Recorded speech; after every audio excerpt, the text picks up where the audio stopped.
Hello and welcome to this week's episode of the Billion Dollar Movie Club. This is the show where we talk about movies that made a lot of money and we go, holy shit, that is a lot of money. I am your co-host. Whoa, co-ho? I'm your co-ho. Yeah, riding We down the got road. two hoes on this show. I'm your co-host, Christian Simpson, and with me as always is Is the other co-ho Pawan Mehta. Juan. How are you doing today? I'm doing all right. How's the hoeing going? The hoeing is going all right. We be plowing the fields. We're making good progress. Sure. All right, so hoeing, yes. Verb. Yes. Do you know the country of origin of the verb? Country of origin I of have verb. questions about the word now because this is what you come for in the Billion Dollar Movie Club. The definition of hoeing. If we're talking about less the gardening type and the more Pokemon region. that's hoen, not hoeing. Yeah, but like the way you were saying it at the end, you were saying hoen. You were Wow. dropping the G. You were dropping the G. I have a very important question about hoeing. Okay, because if you are hoeing, right, Mhm. are you getting the host to come to you, or are you providing the host to someone else, or is it a multi-use term? I think if you're hoeing, you are in the process of you are actively fulfilling the role of hoe in that moment. Oh, so you yourself are the hoe. Yes. Hmm. Wow. What film are we talking about today, We're Miss talking about Simpson? a little film about 2 hours and 30 minutes long. Avengers Infinity War. Have you heard of Mhm. it? You know, I was looking through the list of these movies and I was like, what is this Avengers? I've never heard of this group.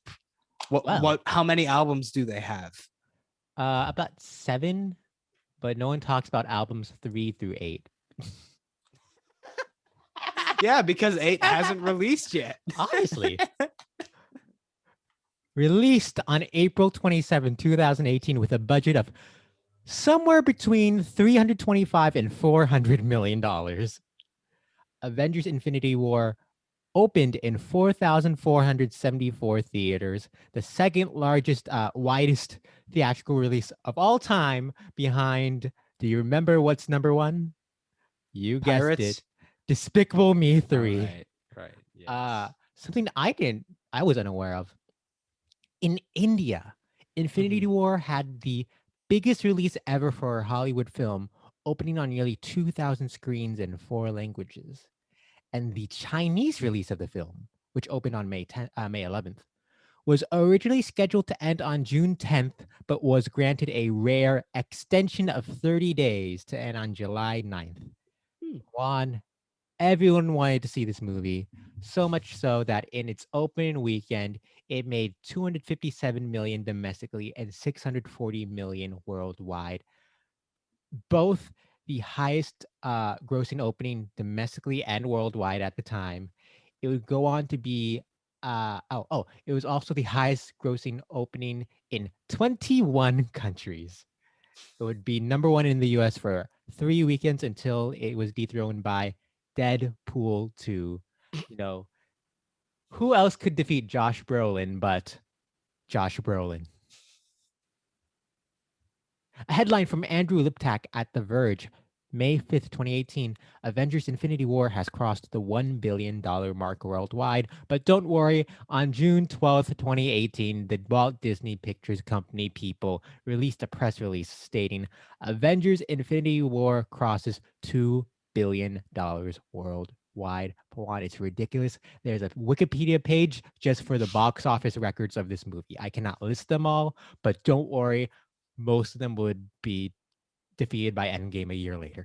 The film would go on to gross 678 million domestically and 2.048 billion worldwide. At the time, it was number 4 domestic and worldwide, and currently sits at number 5 domestic and worldwide. Pawan, that's a lot of money. What Mhm. happened with that money in this movie? Okay. So here's the plot of this movie. So we open with Asgard being like, in a ship, like we're in danger, and then Purple Man's there and he kills the peoples. Mm-mm. Because like, this entire saga has been him sitting on a chair, and now he's like, I'll do it myself. So he comes and he spends 2.5 hours collecting the pretty little jewelries that he's gonna put on his fancy glove, and then he kills people. Second question: doesn't Thanos like actually do stuff in the Guardians movies, or did I make that up? No, I think he mostly sits in his chair even in that one. But he does more than say the end credits of Avengers. Yeah, but Okay, like go on. it's more character stuff than him actually like moving. Oh, Puan, you question the importance of character work. I mean, he's still sitting Character on a work. chair while it's happening. You know who is sitting in a chair? Um, Two people who are Hamlet. hoeing around right now. Wow. Go on. So then all the superheroes are like, we need to stop the Thanos. But then Thanos is like, law, bruh, nah, I'm gonna take your pretty jewelries. And that's the movie. That's the movie. Puan, it's very interesting. This is probably the longest movie we've seen since maybe a Transformer, maybe Yeah. even like Harry Potter. And that was the shortest synopsis you've ever given for a movie. Well done. You're getting so good at at really minimizing the story into the important beats. Well, actually, no, because even Harry Potter, that was the shortest Harry Potter. Yeah.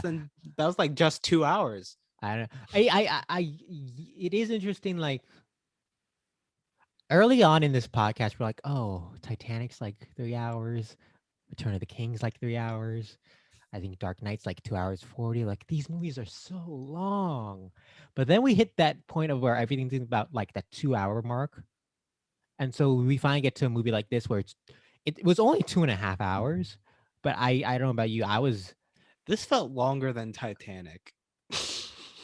I knew we were getting to that and we're gonna go into that. But I think runtime alone, right?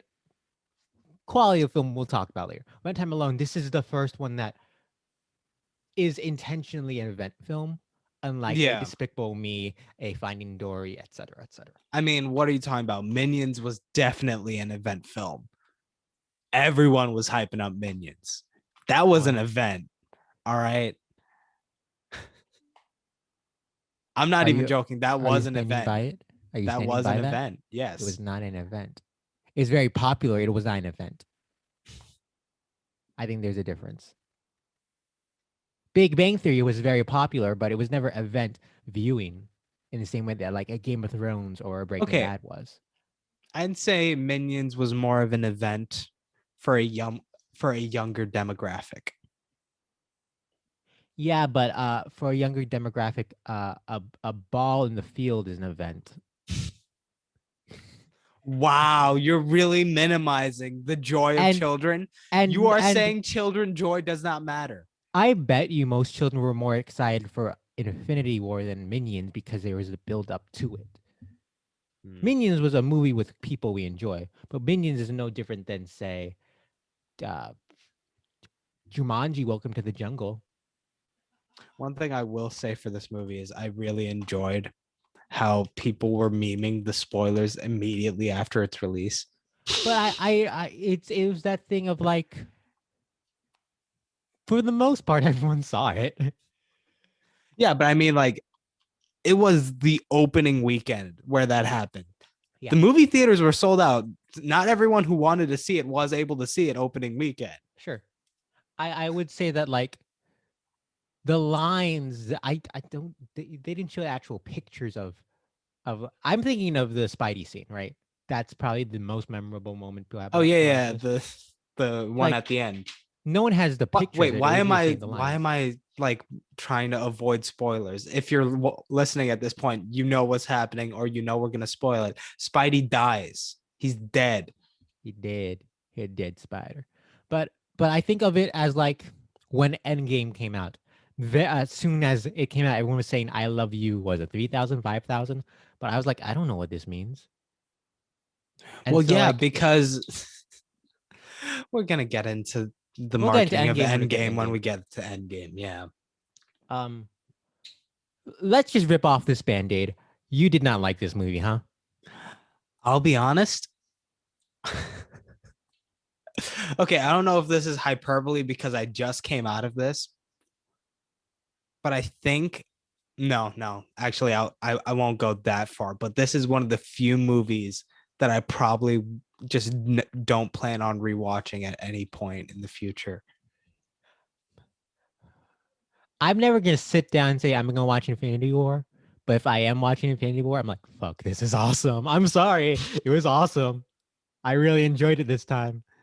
I was really dreading this longer movie, and I sit down at like 1 a.m. to watch it finally, and I'm like, you got me right at the start. So one element that I really hated What? was the rapport between Iron Man and Doctor Strange because they're essentially the same character. But that is why there is a push and pull between them because they are both alphas who are used to everyone just kind of following their whim, and now you got someone that they're pushing up against. So it's But very it fun to see literally them felt back and forth. like one character was just talking to himself. Uh, Bruce Banner straight up does that near the end, and it's fucking awesome. I also hate how they treat Hulk in these two movies. Well, all right. I hate it. So one of the interesting things about the MCU is the treatment of Banner, right? And the Yeah. fact that he is kind of a joke by the end of it. I think of it as them rewriting the character or evolving the character to match more of the Mark Ruffalo persona that we've all come to get to know through the press and whatnot. And it's no different than like Community fans will always be able to bring up like Britta's very different by the end of the show than she is in the beginning. And I think it's just an evolution based off of who you have as the actor.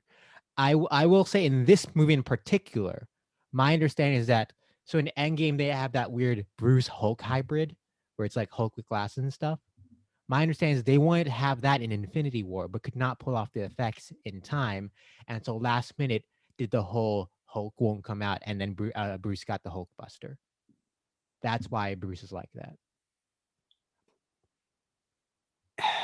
I don't know. Something about treating Bruce and Hulk as two distinct people just doesn't feel right. Why? It feels like it goes against what they set up early on in the series, even with these movies.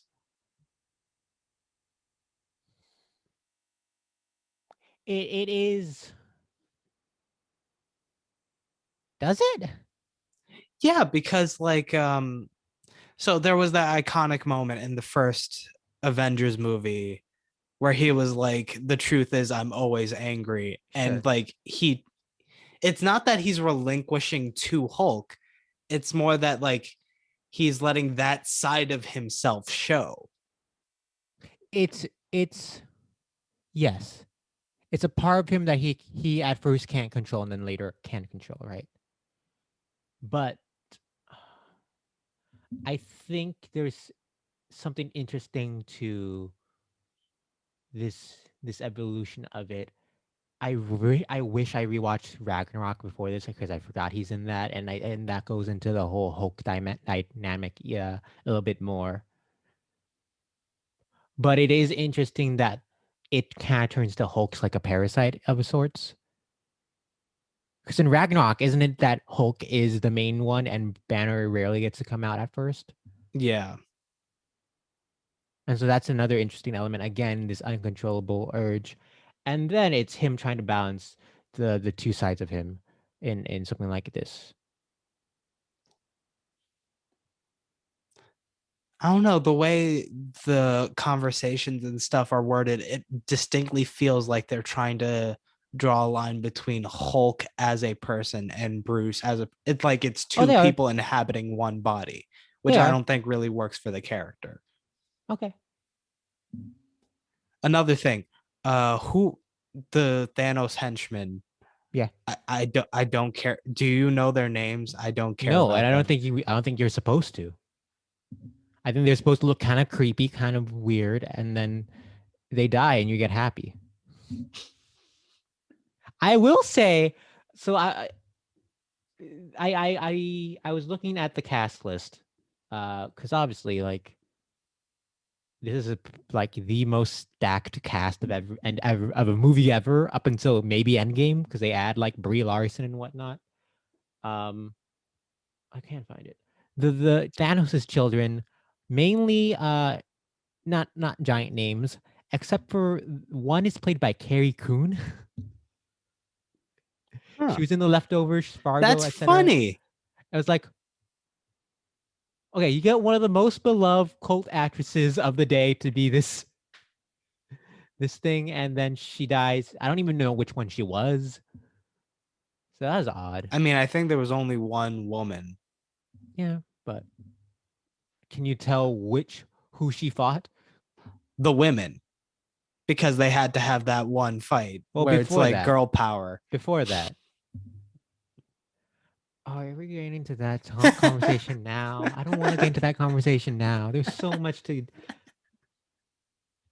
All right, we're here. We're here. The girl power scene. I think this is less egregious than it is in Endgame. Oh, definitely, definitely.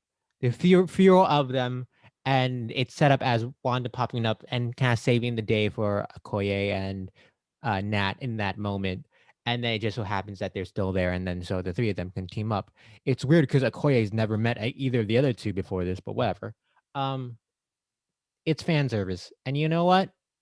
These movies' goal is to like create the best fan service, so I'm not against it. Which, to be fair, I had more enjoyment with this movie when I saw it in theaters than when I was sitting at home by myself watching Hmm. this movie. Oh, that's the best way to watch any of these movies is with the Yeah. crowd. Again, it's an event. Minions Minions doesn't get any better when you're with a crowd, except maybe if it's funny and everyone's laughing at the same time. But when I, everyone shares the moments of like the portal scene in Endgame or Cap grabbing Mjolnir in Endgame and the crowd going wild, right? I happened to be at like a 2 a.m. screening, and so everyone was tired. So there wasn't a lot of that when I saw it in game. But when I think of those type of moments, I think of Infinity War when Tony pulls out the blade, tries to stab Thanos. Thanos grabs the blade, stabs Tony, and the entire theater gasps and screams. It was a giant two-story theater. There are two floors, and everyone just gasps and is holding their breath out of fear because the marketing of the movies are always like someone's gonna die, and typically no one dies. But then this one takes out Loki, takes out Gamora, and Tony gets stabbed, and we're all like, when is Robert Downey Jr. finally leaving these movies? Because we know he wants to, and that kind of communal moment there is what makes these movies special compared to a lot of the other movies on this list, I think. So yeah, I'm always fine with fan service because, well, in these movies, because like that's they pull it off well so often that like I'm okay with one or two being a little bit Like, more forced. I mean, sure, it's fun in the moment, but like looking back on moments like that, it feels so hollow. Which ones? The fan service moments. Which ones? Because I'd argue this one, yes. I'd argue Mjolnir, no. Portals, no. I guess. Just because why do you think they feel hollow? Okay, so I don't know. I just wasn't connected with the characters this time. Also, the That's same. well, Yeah. that's different. Um. One moment to stick with Infinity War. One moment that I really liked was when Iron Man, Strange, and Peter finally get to Titan, and then the Guardians pop up and they fight. And it's kind of unnecessary in the grand scheme of the plot, but it's really cool seeing these two characters from what at the moment felt like two distinct flavors of the MCU. Then you're like, how are they going to gel? And they're fighting and they're using their powers against each other. It was really cool. See, that's the other thing about the powers aspect. The only character who felt like they had a distinctive power in this movie was Spider-Man. Define distinctive, like different from everyone else. Yeah, otherwise it was just like portal. Even the portals I felt weren't utilized that well I love in when like a Strange fun uses the way. portals. I will say the strange powers feel a little nullified after Doctor Strange, where they were able to focus on the effects and do a lot of crazy shit. But I enjoyed the tag team aspect of him, like, and him as Spidey being like, "I'm punching you through the portal, I'm kicking you through the portal," or even like, who jumps back into a portal and then gives the That was finger to Peter. him? Was Yeah. that Peter too, or Yeah. Quill? That was Quill. Yeah, I enjoyed the tag team nature of the powers, which I think is one of the reasons we people who gravitate to the Avengers movies is the team up nature. I look at it as like, you know, when you were little and you had all your toys and you just played with them and messed with them, and like it doesn't make sense, but in your mind it's the coolest fucking thing ever. This feels like that because they did a good enough job of making each mini franchise within the larger franchise feel distinct enough that when you see them come together, it is like this clashing of worlds. Even though it fits enough under the MCU brand that doesn't feel too jarring. Mm. I don't know. For it felt like most of the male characters in this one had the exact same sort of personality with very little variation. Who? P you said Strange and Tony, which sure. Strange and Tony. Quill gets there a little bit. He's a little different, but almost at the same level. Thor as well. Thor. Yeah. How is Thor. Thor? Quill, I'll give you Quill's a little more show offy than Stark and Strange. Stark and Strange are quicker and snappier. Uh but Thor is brooding and sad this entire movie. I did not get that sense from his conversation with the Guardians in their ship. He wanted to get out of that ship as soon as possible.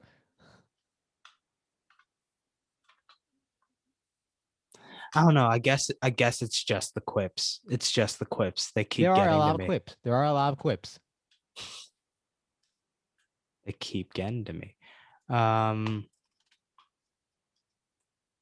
yeah, also just like I guess the fighting just felt very like boilerplate for the most part.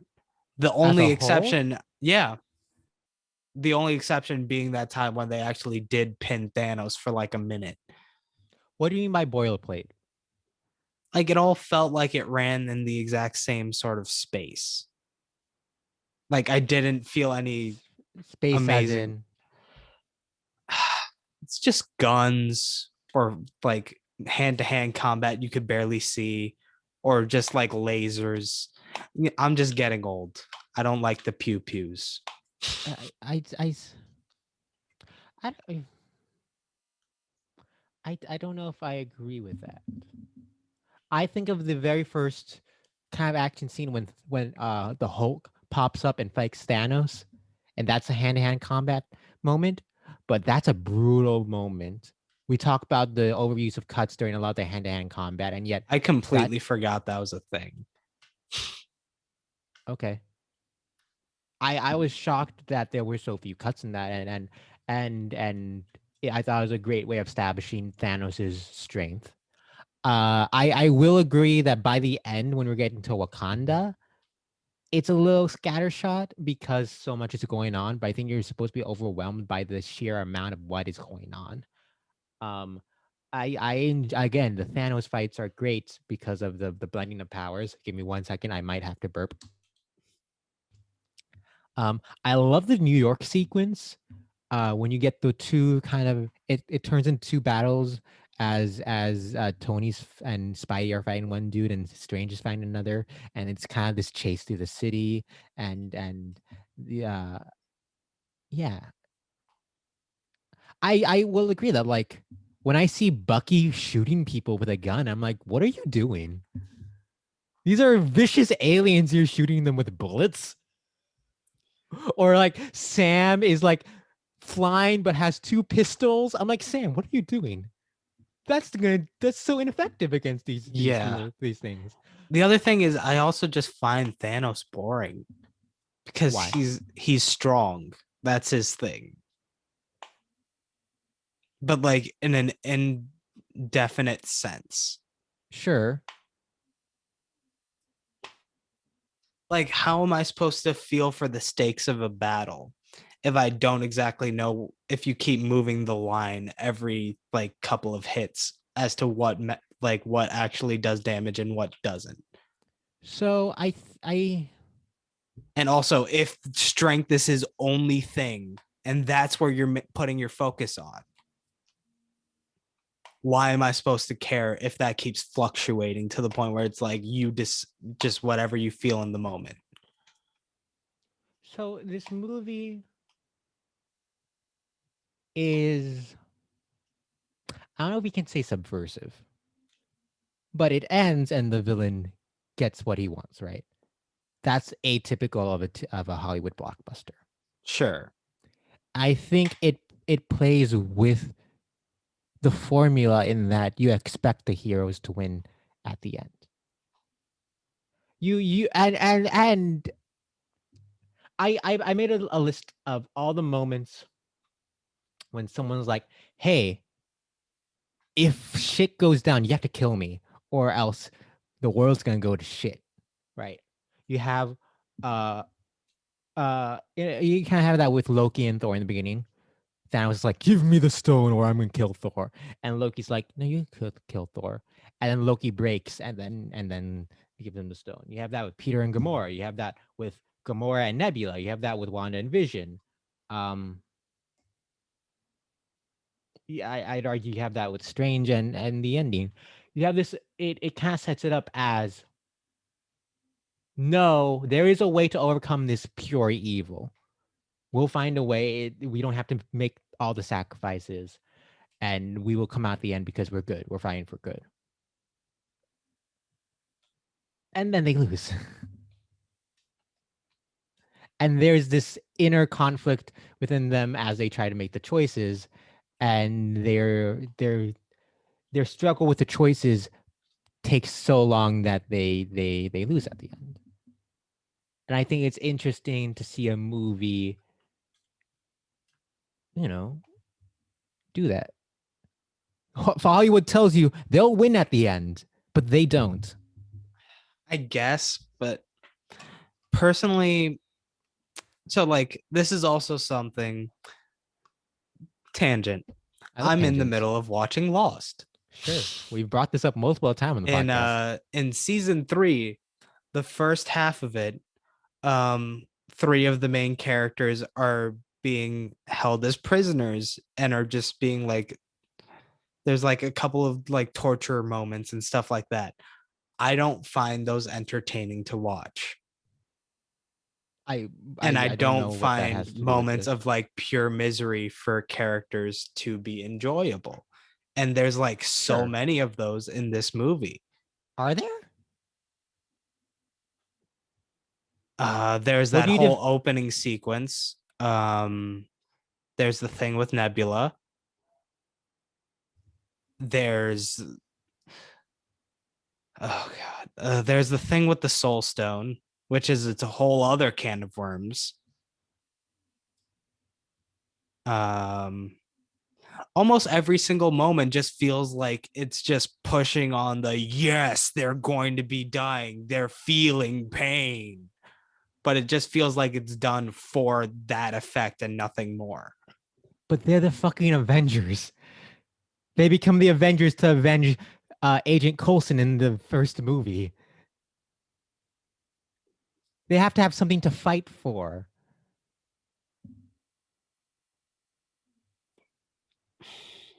Thanos. I guess, but the thing is, this what? feels like a large. This is just the first half of the story, is the thing, and Oh like yeah.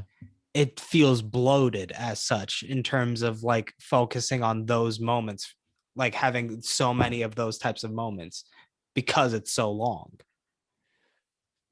I thought it juggled the different storylines very well, and hopped back and forth, and so we didn't stick on one for too long, and it is whatever you think, it's an ambitious movie, right? Sure. It's trying to do so fucking much, and I applaud it for what it pulls off. I will say, like, when you get like the Vision and Wanda stuff, I look at it differently now that I've watched WandaVision, because wow, it was nice to have 8 hours of developing these characters finally. And so yes, I don't know where I'm going with this now. I apologize. Uh, but the characters need to struggle, right? And I think this But I feel Thanos like that has is been more or less established before this for for most of the characters. Like, sure, you could, and like the thing is, the I look at, so you get the Vision Soul Stone scene, right? Vision, no, Thanos. And Gamora's like, you don't love anyone. And Thanos has a tear going down his eye. And he's like, yeah, I do. And tosses her off the cliff. What? there's I'm a just saying what lot of happened. implications to that scene. Okay, well, but as I'm saying, you brought up off air, if we will, how there are people who think Thanos is right, which is so fucking stupid because the movie paints him as wrong the entire time. No, but see, the Yes, thing is, we see his point of view. And that there's doesn't. that whole scene where we see his backstory, and he was proven right with his people, Masinson. So he must have been right. Come on, it's not the movie's fault that people are fucking idiots. No, I agree completely. I think it's important to see the backstory to understand how someone gets in this mindset and gets there, right? But that doesn't mean that every choice they make is correct. I think this movie and Endgame paint him as being wrong. He was willing he expected the worst from people because shit happened to him. And so he thought there's only one way to do it. There's an absolute way of fixing this. And when everyone else was presented with either kill the person you love or we all lose to Thanos, they all said no, there has to be another way. It's a weirdly hopeful movie that arrives at this conclusion that yes, there are going to be roadblocks at the end, and it's going to feel like there's no way at times. But then Endgame comes and it's like, no, there is a way at the end. And so I forgot why I even got on this soapbox, but I I think it all lands on Thanos's beliefs that population, not just humans, because it's universe thing. I Are do the think worst. part of the reason that people glommed onto it so quickly is that it is an easy solution. Yeah, It's simple when you think about it in the abstract to be like, oh yeah, we have the problem is overpopulation, right? Let's just kill half people in existence. but it ignores the human element. It also ignores the fact that if you do that, at a certain point, you're gonna have to do it again Sure, because the amount of resources, which is apparently his main thing, is the same. sure. And I don't know, maybe it was. See, I'm having a hard time deciding if it was the film that led people to think that Thanos was rational in that decision, or if it was just the audience being stupid. Pawan, we live in a I'm of two society. minds about that. We live in a society that glorifies both Heath Ledger and Joaquin Phoenix's Jokers. And they're like, oh, maybe they were right a little.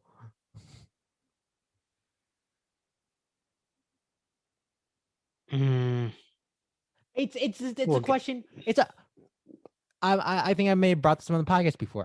There was a Hollywood Reporter had a roundtable last year, and it's a lot of comedic actors. One of which was Ricky Gervais, and Ricky's like, in my stand up, comedian. fuck off. 'Cause I am a fan of Ricky Gervais. He's like, in my stand up, I play this hyper, over the top, exaggerated version of an asshole. And so, whoa, you dropped something. You didn't like that he was an exaggerated version of the asshole. So he's like, I'm an exaggerated version of the asshole. And the audience is smart enough to be like, oh, what he's saying is wrong. And of course, that's dumb and rude and bullshit. And someone comes up like, hey, Ricky, what do you do if you have people in your audience who agree with that? And Ricky's like, I'm not in control of who's in my audience. There's only what am I to do as an artist? If the audience is in a different mindset and can't see what I'm trying to say and take something different from it. Fair enough. Like, is it the movie's fault that people agreed with Thanos? Or is that just like that person's perspective based on what their environment and what influences them? Fair enough. Um, Do we have I any more? really We're did like on the how they Thanos question. handled that final scene though, Oh, with yeah. the people dying. Like the fact that like you felt this tense moment where there's like no music and all that. It's a great scene. I remember watching it in theaters, and I guess Bucky was the first one to go. And hold up, I've expressed my disdain for the Bucky character many a time in this podcast, but if the scene happens in the movie, I'm like, oh, Bucky? I think I just forgot he was the first one to go. So he goes. And the next one's Okoye and T'Challa. And I remember being in the theater, I'm like, holy shit, they're not gonna take away Black Panther. And Well, then they did. for me, that's kind of what I knew it wasn't gonna last. Like We I was in even retrospect, in no even in the theater when it happened, I was taken out of the experience because I was like, they're not gonna just kill off one of their really. biggest like franchises right off the bat right now. They'd be Huh. stupid to do that. So I'm like, no, they're going to reverse this somehow. I saw that and was like, wow, they really were underestimating how big Black Panther would be. No, nah. I see when it was I was in the theater, I was taken out because of that. Fascinating. Huh. That's an interesting uh separation between us. That's not the term I'm looking for. Anyways, because I do remember when Wakanda's first shown in this movie, and the theater goes wild. Well, yeah, they knew that Wakanda was like Black Panther was going to be huge. It I feels don't like they did considering they made that the final battle. I Like don't think they they knew understood. that that entire thing was going to be that big. All right, fine. I didn't think no one could have assumed it'd be, what was it, like 800 million domestically or 700 million Maybe domestically. not that huge, but it felt like they were a lot more confident about that than say Captain Marvel going into Endgame. You Captain could tell a Marvel. huge difference between how confident they were about those characters in the respective movies. Can you? Yeah. Are you saying because Marvel's not as large of a presence in Endgame? Yes. Um, you can argue part of it is semantics and the establishment that Wakanda has all the tech, and you can't have a final battle in like America when you obviously won't be able to fight. Well, With anything than guns. by that argument, why do you keep focusing on Captain America or Bucky? They're not going to be able to do much.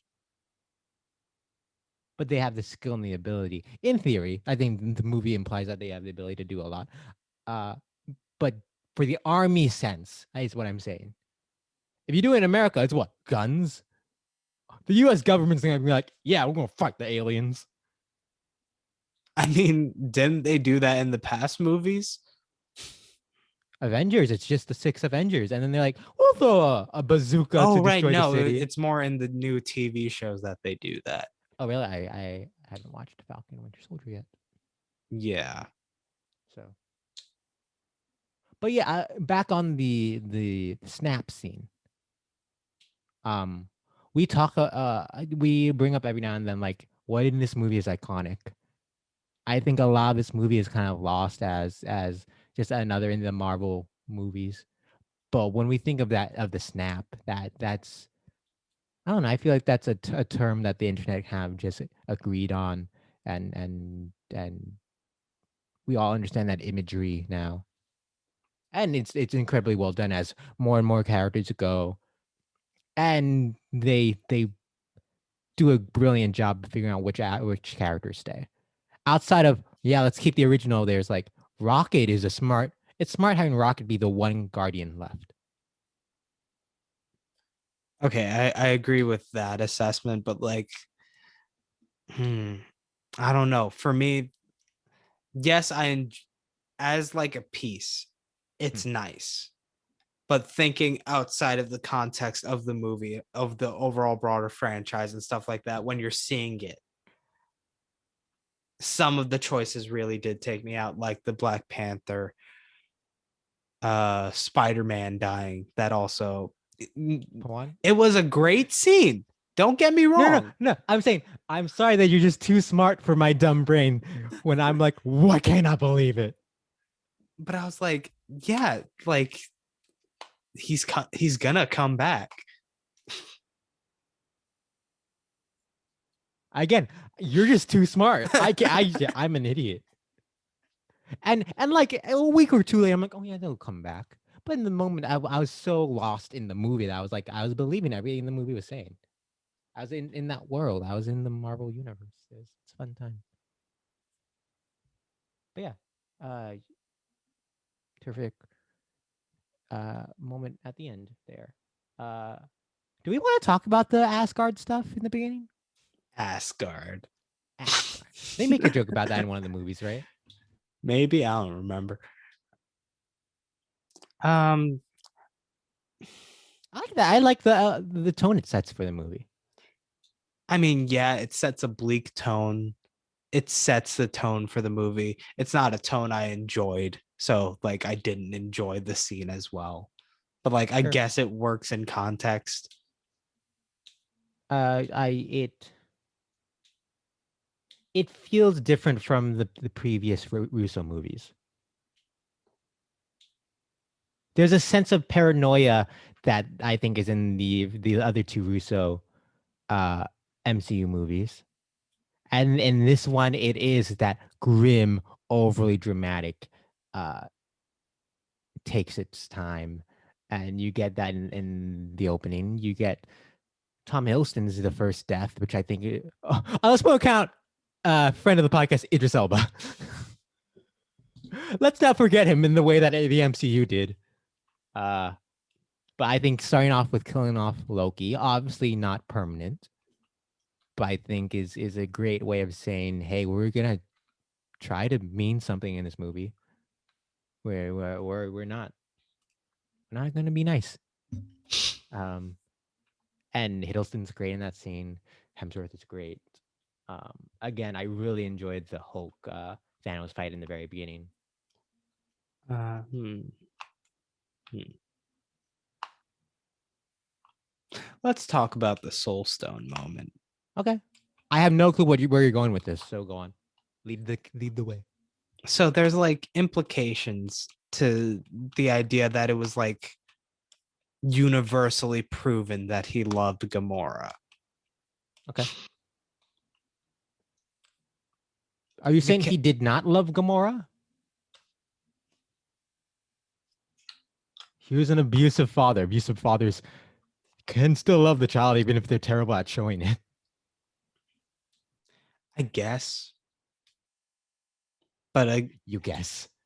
Sure, yes, but like again, think about it from that perspective of maybe someone going through that, and then the movie being like, "Oh no, don't get me wrong, even when he's doing something terrible to you, he is loving you in that moment."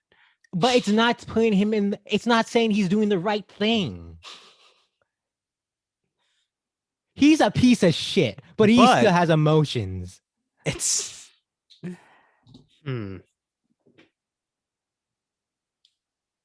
Thanos is not a character you're supposed to look up to. The movie paints him as in the wrong. And he succeeds. Yes, that doesn't mean he's right. Just because you're successful doesn't mean you're a good person. that's not the argument I was making. Let's Okay, move on because no, I no, don't no. really know what I'm talking about. I'm curious. You've been harkening on the Soul Stone moment for this entire podcast. What do you have to say against I Soul brought it Stone? up twice. Okay. Yes. That's not Rules the of three. entire Rules of three. Where's the third time? Is it just the messiness of the idea of an abusive father still loving their child? Because yes, that is messy. Yeah, Just like real life, it's messy. I guess. It because like the thing is this it hasn't been a franchise known for its quote unquote messiness until now to this degree. Isn't that what Civil War is trying to do? Black Panther just did that. Black Panther was like, yeah, Michael B. Jordan, a little too far, but he was kind of right. Ragnarok kind of does that. Ragnarok isn't him like glorifying the legends and the past, but like, you gotta move on, and it's not just about what's in the books. It's about the people. People are Asgard. Okay, maybe. Maybe I'm just trying to be negative. And that's it. That's just interesting. The fact that you say these movies are never want to deal with messiness, they're a little empty, and then they have an aspect, and then you have a problem with that aspect. I just think that's interesting.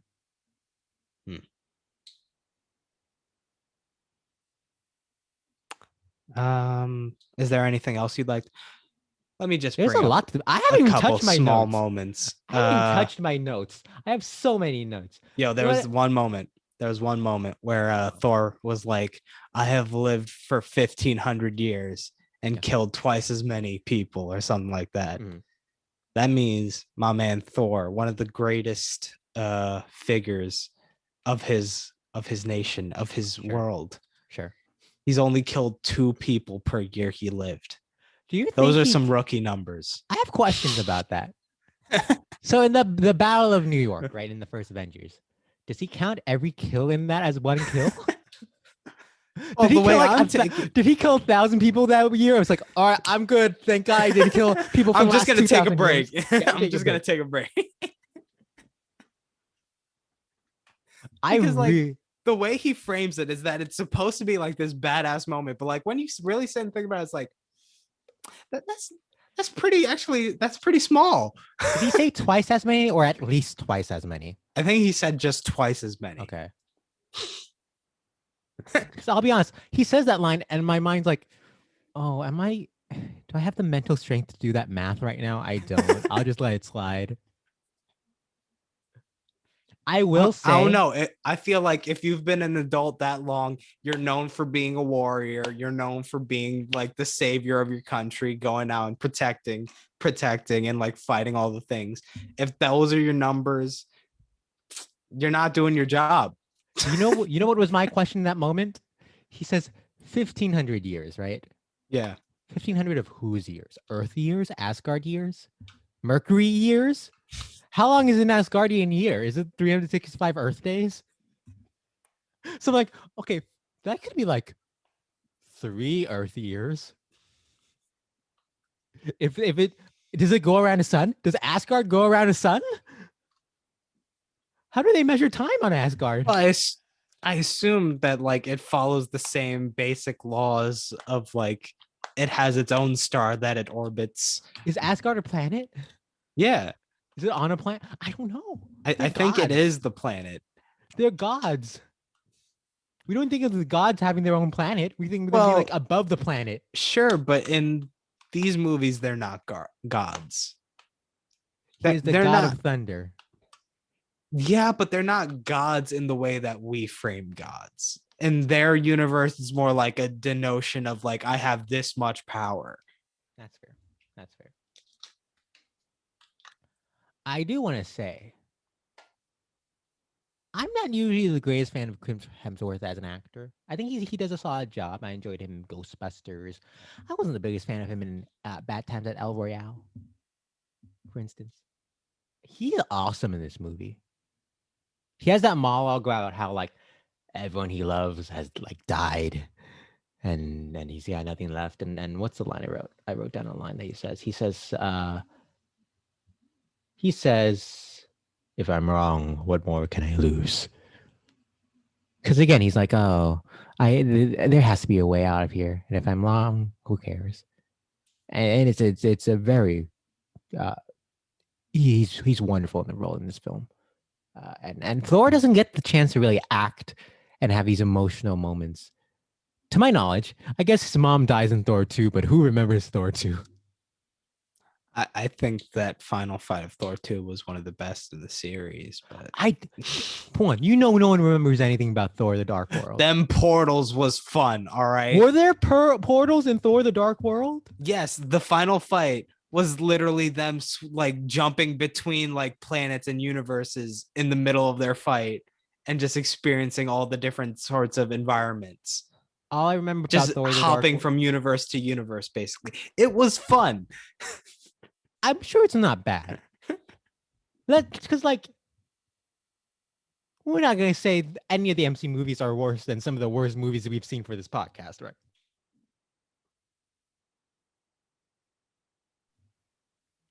What name some of the worst movies? You know what I'm gonna say? Transformers. Pirates 4. As someone who enjoys the first 3 Pirates so much, fuck Pirates 4. Transformers. Alice in Wonderland's on the lesser tier, but I'll be honest, there were moments of like the Transformers movies that I think I did enjoy more than this overall. Like, you know what? They were barely in it, but the dinosaurs, come on. The dinosaurs in Transformers Age of Extinction, they weren't there for very long, but that was fun. I want to go in your mind one of these days. Because I don't know if you naturally have these contrarian opinions or you decide to hone in on them because they are contrarian. And you're like, oh, let me do it for the hell of it. Or was it natural? Like, I do enjoy this. And I'm very confused by now. Because I could see your brain working either way. It fascinates me. It's a Pandora's box I can never open. A Schrodinger's cat that I'll never learn if it's dead or not.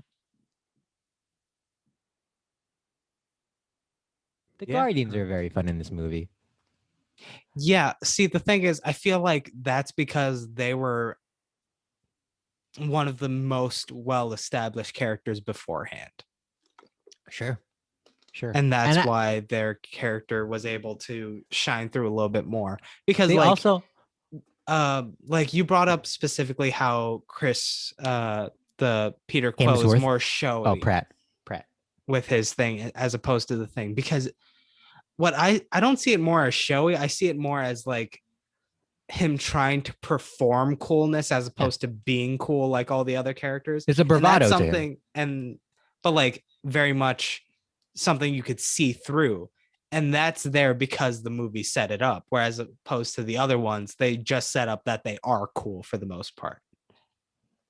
I can't remember Doctor Strange, but Iron Man's quippy out of insecurity. Well, it's a similar defensive method to the PTSD, which we'll look into. Which it's a similar extent for Doctor Strange, where he like uses that as a guard in its own right. But again, it feels like it's not hitting that same lower level that the Guardians hit, if you know what I mean. I will say that, this movie revolves around Thanos trying to get the stones, and Thanos' one connection to any of the characters is really Gamora and the Guardians. And so the Guardians have a lot more screen time in this than, say, your Captain America, your Bucky, your Sam, your Don Cheadle, who Plus Don Cheadle. At least you're getting those He paychecks, Don died, Cheadle. right? No, no, because you know what pissed me off about that? Wait, yeah, because you know what pissed me off? When people die and like their one best friend's like, "Oh my god, you're gone." Like Rocket's like, "Oh Groot," and then Okoye's like, "Oh T'Challa." They have fucking Don Cheadle's walking out. He's like, "Sam, Sam." I'm like, Don Cheadle. What's Don Cheadle's name? Brody. Warhammer, Rhodey. Rhodey has like 3 lines every movie, and half of them is him and Sam being like, "Hey, we're both black." Like he gets nothing in these movies, and I it think he bothered had a me. lot more to do in like Iron Man 2. But that was Iron Man 2. We don't talk about that one. I've never seen it, but like, it bothered me that he was the one looking for Sam and not like Cap. Okay, you know what? I have one question. Go on.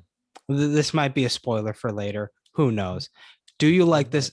Uh, do you like this more than Iron Man 3? I do not know. I do not know. They're very different movies, doing very different things.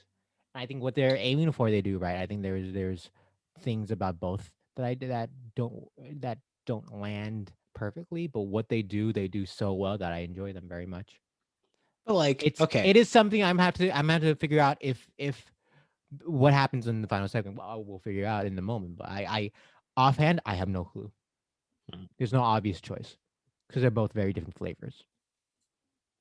okay, As I think Iron Man 3 has a better style and a better singular voice in what Shane Black does with that movie. But fuck, I just love seeing these characters together and them use their powers and interact. Like it's fun. So I don't know. Why? I assume you prefer Iron Man 3. well, yeah, uh, that goes without saying. This. Again, I think it has a stronger tone and is a more singular focus. But this one isn't trying to have a singular focus. It's trying to do, and so I can't knock it for what it's not trying to do. It's like being like, oh, I hated Well, 12 Years a Slave because it's not a comedy. Like it's not trying to be a I comedy. don't know. I think this does have a singular focus. That being Purple Man, big strong boy. Thanos is in this movie less than I thought he was. I really was expecting it to be like every other scene's Thanos, his monologue, whatever. But he's scattered about until maybe the last half of the movie, where we get a lot more Thanos, and you get to explore him and Gamora and Nebula and whatnot. But even then, like, yeah, I don't think this is as focused. I think he is the most important element of it. And if anyone has an arc, I guess he has an arc. It does feel a little incomplete, but it's meant to be. It's not. I think you could watch This it by also itself, goes but into the level of like turning movies into episodes what's in wrong? that sense.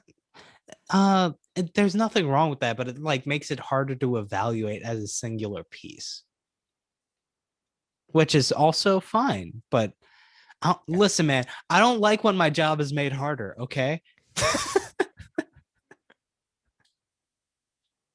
sorry. I don't like you adding wrinkles to my job, Miss Simpson. Is this This why is you your didn't watch? fault. Is this why you didn't watch A Wrinkle in Time? Is this? Come on, come on. We could have been talking about A Wrinkle in Time in this podcast, but no, no one Yes, watched it. I'm the I'm the reason why I would have bought $1 billion worth of tickets single handedly. In 2018, so weeks after Black Panther. And you know what? You could have seen Venom. We could have been talking about Venom. Yeah, but hey, I have no problem with wrinkles. That wasn't my problem with Venom. All right. We could have been talking about a fun romp where the villain just straight up murders his entire crew for no reason. All right, that does sound fun. That does sound. Is Riz Ahmed the villain in that? Yeah. I'm be honest, really sad that he's not in the second one, or at least not planned to be in the second one. And just the buddy dynamic between Venom and Tom Hardy trying his best to do an American accent. What's probably gonna happen is what happened with Cumberbatch in this one. Cumberbatch is awesome, but everyone fucking attacked him for his American accent in Doctor Strange. I didn't find it that egregious in this one. Or, Nah, or like Wanda, who loses her accent as the movies go on. And then when it comes out in WandaVision, I'm like, oh yeah, you have an accent. Uh, I don't know. I feel like the more and more I see of Benedict Cumberbatch, the less I'm enjoying his performances. really? How often do Yeah. you see Cumberbatch? Well, also just like reevaluating the shit of his that I have seen previously and going back I to it. I do think we had a very Jennifer Lawrence thing with Benedict Cumberbatch in that he was like the biggest name. Everyone was talking about him. I think we got oversaturated. And so we are looking a little more illy on the height of the Cumberbatch because it was so much. You know what I'm saying? Hmm. So yeah. Um there's so many people in this movie all doing great with what they get because most of them don't get a lot. But like Dave Bautista is always great as Bautista. Drax. Bautista. I thought it's Batista. Like that's how I've normally Dave heard it. Bautista. Like, yeah, there's a U I there, but you don't wondering accentuate it. I'm wondering if you're right or if because he's Filipino, I'm throwing a Filipino flair to it. Bautista. Bautista. That's the people who don't understand how Filipinos talk. Bautista. Um, but he's wonderful. I fucking love the scene. It's a really nice scene between Gamora and Peter when she's like, "Oh, you gotta kill me," and you suddenly hear the chip, and then Drax is right there. He's like, "I've mastered the ability to be invisible," and then Mantis comes like, "Hi, Drax," and he gets real mad. Another You like know, it doesn't need to be in the movie. for me, it was like it was perfectly timed because I was sitting there during that scene. I was like, don't let this be too long. Don't let this be too long. And then it wasn't. And I was happy. Because like for a second I was about to be like, oh, this is gonna turn into another situation like a lot of the jokes in Thor Ragnarok. Do you mean like uh in Guardians 2 when Rocket is asking baby Groot to bring him something. I don't know what he's asking, like a key. And Groot keeps coming back with a different item and it goes for like 5 minutes. And I laugh So hysterically in the theater. I was fine with that because like that was kind of intercut with other stuff. So like it's like setting up and then building on the joke with every time it comes back. The problem I had with Thor Ragnarok is that it just kept the singular joke going for too long. I, I don't remember too much of Thor Ragnarok. Do you have a A specific perfect example? example is early on in the movie, like when Thor is hanging upside down by a chain and he's spinning, and then like the villain's like monologuing or whatever, and he turns around, he's like, wait, okay, now speak. Wait, okay, now speak. And then that just went on just a little too long. I think that's funny. It's subverting the trope of the villain monologue and Which is fine, but again, I felt like the timing for that was off. okay. I haven't seen the movie in a while, so maybe I need to rewatch it. But yeah, Dave Bautista, always incredible as Drax. Always incredible. Period. I don't think we gave him enough credit. And he says that the third Guardians will be his last as Drax. And I'm excited. He's gonna be in the new Knives Out. He's awesome in the opening of Blade Runner 2049. Oh yeah. I think that was when I'm like, yes, put him in. You know, why didn't that movie make $1 billion? Pawn, we know. We know. And It's because they split the audience by releasing the My Little Pony movie the same weekend. I know. Oh, I was gonna give you 2 words. Jared Leto. You really think he's that much of a dud of an actor? No, I'm kidding. I actually really enjoy him in that movie. He doesn't have a lot, but he's really eating the scenery, and I enjoy it in that movie. I need to get that movie on Blu-ray. Ooh, better yet, I could get it on 4K. 4K. You can get those carrots. You can put it on top of the carrots, and he's like, "I'm gonna spell carrots with a K." Well, for some reason I thought carrots because like I think cave carrot is like a carrot in your ring, but I'm Yeah, like it's the I carrots don't of know. gold or like diamond. I didn't know how to picture that. So then as I was describing it, I was picturing, orange carrots. Um, Shout outs to Bradley Cooper, who I keep forgetting that he's Rocket. I think that's part of the brilliance Yeah. is Bradley Cooper's one of those people I'm like, you're too talented. And you shouldn't be able to be this talented, whether it's him doing like Silver Linings Playbook or singing and writing songs and being incredible directing A Star Is Born, or this a rabbit. That's a joke that you think is going on too long. Molly. No, I enjoy whenever Thor calls him a rabbit. Um, he's terrific as Rocket, and I think he gets to do a little more emotional stuff in the Guardians movies, but he's great as he becomes the captain and is trying to comfort Thor in this one. Um, Friend of the podcast, Vin Diesel as Groot, Oh yeah. always fun. I feel like any actor I bring up, I can say is friend of the podcast. Friend of the podcast, Zoe Saldana. What else has she been in? Pawan, the highest grossing film of all time, Avatar. Oh, wow. Again, she disappeared into the role. Is it very worrisome that, there's a black woman who's in three of the highest grossing films of all time, literally Yeah. three of the four, and she's colored in all of them? Yeah. Probably something a little weird about that. Well, I mean, also the situation with Mantis in terms of like, well, there was discourse about Mantis What's that? falling into Asian stereotypes and stuff like that. As you say that, I see that, and that bothers me. And what's her name? Palm Clemens. I don't know how to say her last name. I'm gonna look this up because I think she's awesome in the role. I believe she's in Ingrid Goes West. You ever watch that? I did not. That's a great movie. Also starring a friend of the podcast and star of this movie, Elizabeth Olsen. Palm Clementif. Clementif. I forgot Mantis was with them, and she pops up, and I do a little cheer out of excitement because she's awesome in the role. She's a delight. Her and Drax have the best chemistry, and they're fun. When you get to the original Avengers, they're kind of not in the movie. They are, but they kind of aren't. I remember like a month after this movie, I'm like, yeah, Cap's not really in this movie. I'm like, Natasha doesn't get a lot to do, but they're serviceable. Downey's great as always. I enjoy him in it. Collins charming as always. Cumberbatch is fun.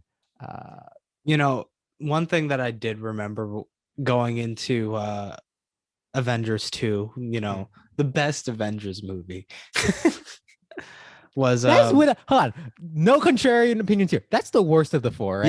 yes, Okay. yes. I It's mean not. before this rewatch, I thought it was one of the better ones. No. What you say about Infinity War being bloated is how I feel about Ultron. Yeah. There are moments, but it's a lot to get to those moments. I remember like the lineup of movies going like phase 2 being mostly sequels and then Guardians of the Galaxy. And then I was like, oh, they're going to introduce those characters into the Avengers movie, right? Like they're going to interact at that point. And then that didn't happen. Oh, you thought they would be in Ultron? Yeah. But that's actually is kind of nice that they took the time to include them. I mean, I guess, but then I feel like that also just made Ultron that much worse. Ultron was. It's really weird they chose to build the team up movie to be the exposition movie. Yeah. Because we expect the team ups to be action, spectacle, and I didn't need the weird Thor cave scene, which I can't even picture what that is. I just know that everyone hates that one. Yeah. I mean, it's crazy that how did they think they could make a movie that's so focused on backstory without a writer or a director?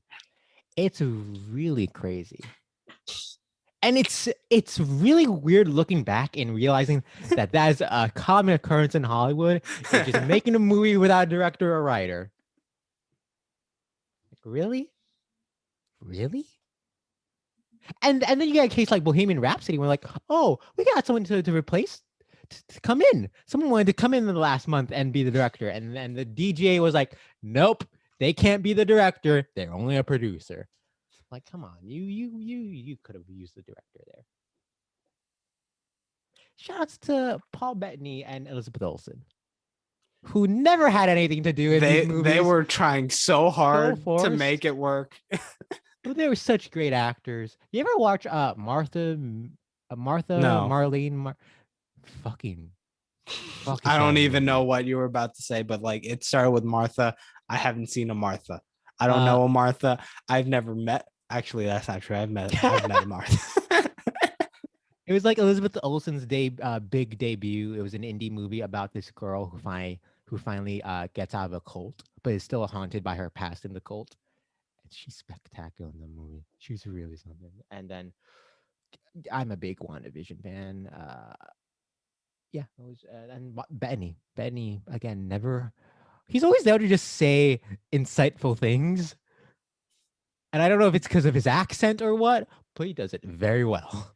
I just remember that one meme that came out of WandaVision where like Vision was talking to the other version of himself. Is like, do you know why they called this show WandaVision? And then he was like, oh, it's because it's like, you know, it's how she perceives the world and like we're seeing it through the television lens and stuff like. And then it comes back to that first thing. It's like, no, it's because her name is Wanda and I'm Vision. I really forgot that And was then a he's just like, meme. I forgot that was a meme. Wow. Um, I forgot Peter Dinklage is in this movie. yeah, that was weird. He just pops, and I don't know if it's a director choice or character choice. He lowers his voice and he does what Peter Quill does in the Thor scene for this character. And maybe it's just because I've seen all 8 seasons of Game of Thrones. I'm like, this is weird. This is weird what you're doing to your voice. One Um, other moment that I would like to bring up is sure. like towards the end of the spaceship fight where they kill the whoever the fuck was on the spaceship torturing Mm-hmm. Doctor Strange. Again, torture. Um Spider-Man says, what are You those? realize you're not. Yes, I noticed that as well. You realize you're not supposed to enjoy the torture. Sure, but like it just felt, I don't know, a little bit too much. I have a feeling It's, you don't like Zero Dark 30. I did see that movie.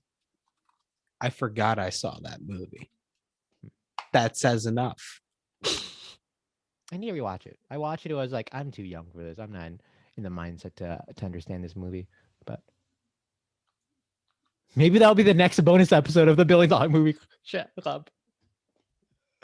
Starring, is Jessica Chastain a friend of the podcast? I don't. I I don't mean, think she a is. That's a quick shame. IMDb search No, should clear I don't this think up. she is. I was gonna say Jurassic World, but I'm like, no, that's Bryce Dallas Howard. Wow, you really fell for the BoJack joke. Yes, I did. And typically I don't. It does star friend of the podcast and friend of this episode, Chris Pratt. Um, I want to bring up this movie received one Oscar nomination, visual effects, and it looked like it had a shot at being the first Oscar win for MCU. Obviously, Black Panther pulled off 3 that night. It lost to First Man, but which is incredible. Uh, the Oh, effects I of this movie forgot are, about that movie's existence. yeah, like everyone did that Oscar season. You know what? Anyways, I need to rewatch Ad Astra. of course, of course. Um, the effects in this movie are spectacular. Like, I think Thanos is probably on that list of great CGI characters in movies. A I blend of guess. a blend of the effects and Brolin's performance. Mm-hmm.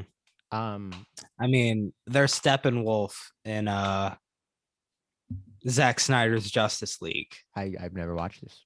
I've never watched this. And I said movies. That's not a movie. That's a television event. No, that is a movie. You know what? It's not a movie, but it's on HBO Max, and HBO is more than TV. So it's somewhere in the middle. Listen, movies could be 4 hours. Oh no, These could but be 4 hours. wasn't it? Aren't there like chapter? I don't. I mean, a lot of movies are also broken up into chapters. In a sense. What are you talking about? I throw in that DVD, that Blu-ray, that VHS. How one like you keep bringing up Quentin Tarantino. He actually has like scene breaks and stuff. Like maybe not on the podcast itself, but you've brought him up multiple times. But like, yeah, he has like parts in the movie where like it's just like chapter 1 or chapter 2. You're right. I'm not saying you're wrong. I was doing a bit about hating Zack Snyder's Justice League when I actually have no opinion about it, but you have to ruin the bit. Yeah. Right? I kill your bit. It was a bit, but now the bit is now nothing. It went from 8-bit to 0-bit. No one will pay $600 for that.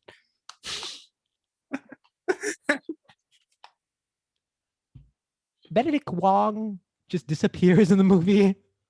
Yeah, because he has to take care of the building house. I didn't like that. I didn't like that one bit. That woman who was in Doctor Strange. Oh, Tilda? Yeah. Did she die in that movie? She does die in that movie. Okay, so I was wondering why she wasn't here. It's not the last we see of the character, but there's timey-wimey stuff that happens in Endgame. You see this quote going around on the interwebs, and also the space near my head as I circle the air. You're conjuring it in that space. Yeah, like the Doctor Strange thing. Kevin Feige is talking about Shang-Chi. I believe it's pronounced Shang-Chi. I saw a tweet by Simulio, and I believe. Oh, the rings. I guess. What's with this franchise and jewelry? Pawan, do you not like bling? Anyways, Kevin Feige I think like, that movie's like called Shang-Chi and like the Legend of the Seven Rings or something like that. 10 Rings or whatever. All I know is that trailer has a scene where he's on a bus and he gets into fight position. He does. I'm ready for that movie.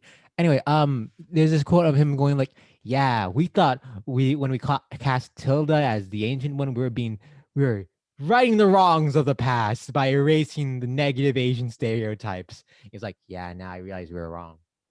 What?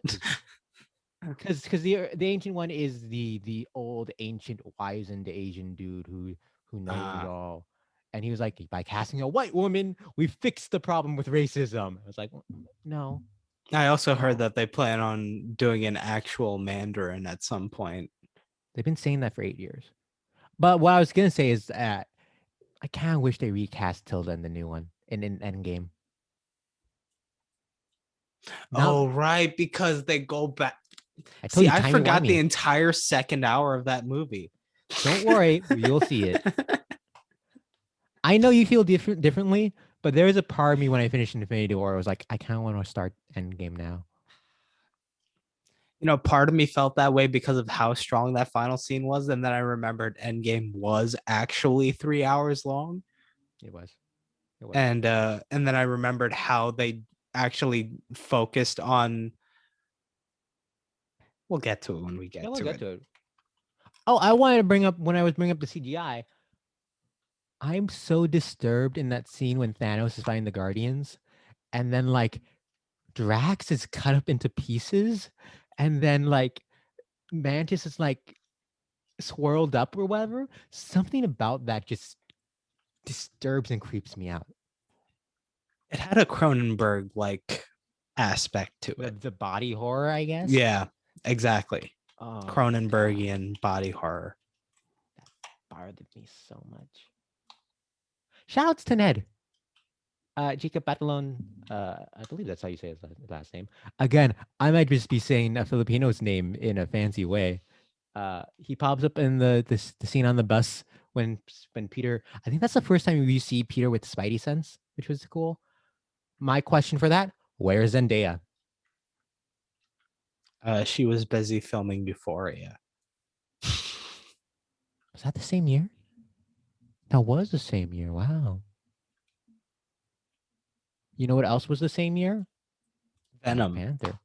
Black Panther was the same year. You know what else was the same year? Jurassic World was the same year. You know what else was in? If you go back within 12 months, Last Jedi. Benicio could do it. Benicio could do it. Zendaya. Well, you know what? Maybe we don't need to force people to work more than they want to. How about that? That's fair. That's fair. You're right. You're right. And you've outsmarted me because you are very smart. As we established earlier with the Black Panther disappearing moment, you're smarter than I am. But yeah, I was like, why isn't Zendaya? Shout outs to Stan Lee. As we go through these movies, it occurred to me that we're getting to the last Stan Lee cameo, and that just it's sad when you Was think about it. Endgame his last one? His last MCU one, I one it might have been his last one actually. Because I know he wasn't really in Deadpool 2. I I think he has a cameo in that.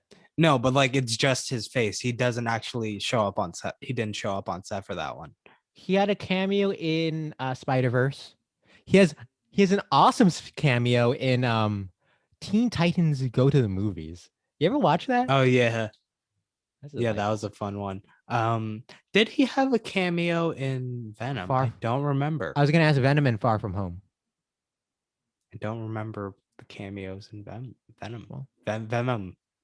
Venom was before Spider-Verse though. In Spider-Verse he had a cameo. Yeah. But like again, it's also easier to do voiceover than Sure.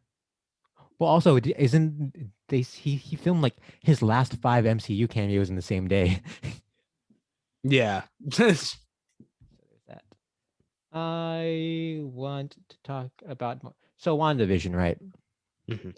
Scene starts off. Their introduction in this movie is them in the bedroom. It's a nice, intimate, tender moment between the two of them.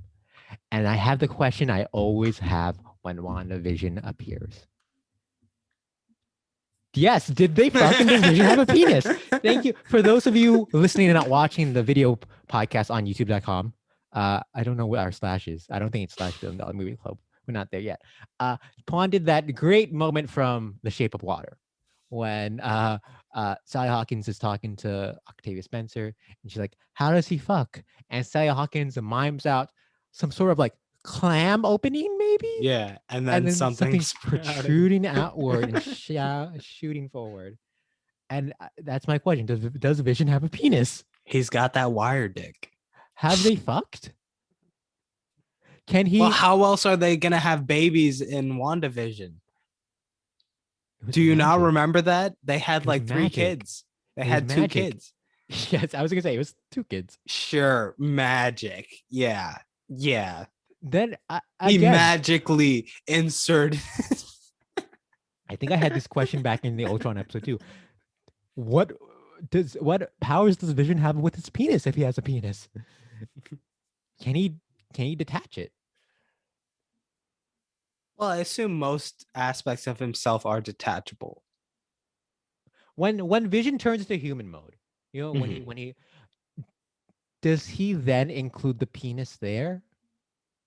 Because we don't see the penis when he's in Vision mode. Unless there's something under the suit, but I assume it's not a suit and it's just his skin.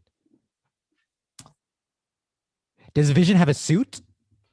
Maybe Vision's just that good at tucking. Good for you, Viz. Well done. Pawan, I have a question for you. Yeah. I believe when we were discussing the Star Wars movies, and you brought up the prequels, which we are an impasse in our opinions on the prequels. Yes. Yes. But do you stand by the quality of those movies for their ability to be memeified? How does that hold up when tossed up against Infinity War, which also had many a meme? I'll be honest. I there were the moments, and I was like, yeah, that's fun. Where he was like, let me guess, you're home, but like people kept removing like random letters from that to make it something else, and then Thanos is just like, They just like superimpose an egg on him for like one of them. So it's like egg, yes. So would you say that by the science of memification, we talk about sciences in movies all the time. Yeah. There's a new development in sciences, right? Oh no. According to the memes, yes, this is a good movie. Wow. But like, I also feel like at this point, maybe Star Wars and Avengers have the cheat sheet by being like the monoculture in a sense. Fair. That's fair. That's fair. Thor was talking about all his people that died, and he said his best friend died. Who was his best friend? Was it Hemdall. Idris Elba?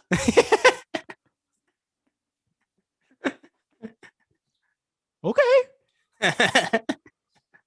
I also love how like I didn't realize Thor also had a black best friend. there was that one interaction between like Bruce Banner and Natasha Romanoff, and they like completely removed whatever like sexual tension they had from two. No, it was still there because Was it? Because Sam's holding up Vision and Wanda's next to him, and Sam's like, "Oh, this is weird," and they just don't address it at all. But like when they were interacting between the two of them, there was like nothing there. How did they even say anything? They have like one or two lines of dialogue in like, Wakanda. Oh yeah, she's like, "How's that new armor treating you?" or something. He's like, "I'm figuring it out." Right. Well, that sexual tension is felt but not always expressed. But it is in that. You know opening what? See, this is again another problem with the Marvel movies. There's no sexual tension in the dialogue. Juan, how dare you? Have you not seen the Guardians of the Galaxy movies? Drax and Mantis. Honestly, that is one of the aspects of those movies I like the least. Great, Drax and Mantis. There's a bit too much negging going on with that relationship. I don't like it. Okay. Well, I was gonna originally say Gamora and Star-Lord, but I thought let's do something a little funnier. But also, I believe in the Drax Mantis relationship, and I'm sad. Peter and not Peter, yeah, Tony and Pepper. Yeah, Tony and Peter. Really? Wow. So many dimensions to that. And you talked about how you don't expect messiness from this franchise, but when you look at that like, Tony Peter relationship. And the thing is, they keep saying like we have our first openly gay character in the Marvel universe. It's like it's right there. It's right there.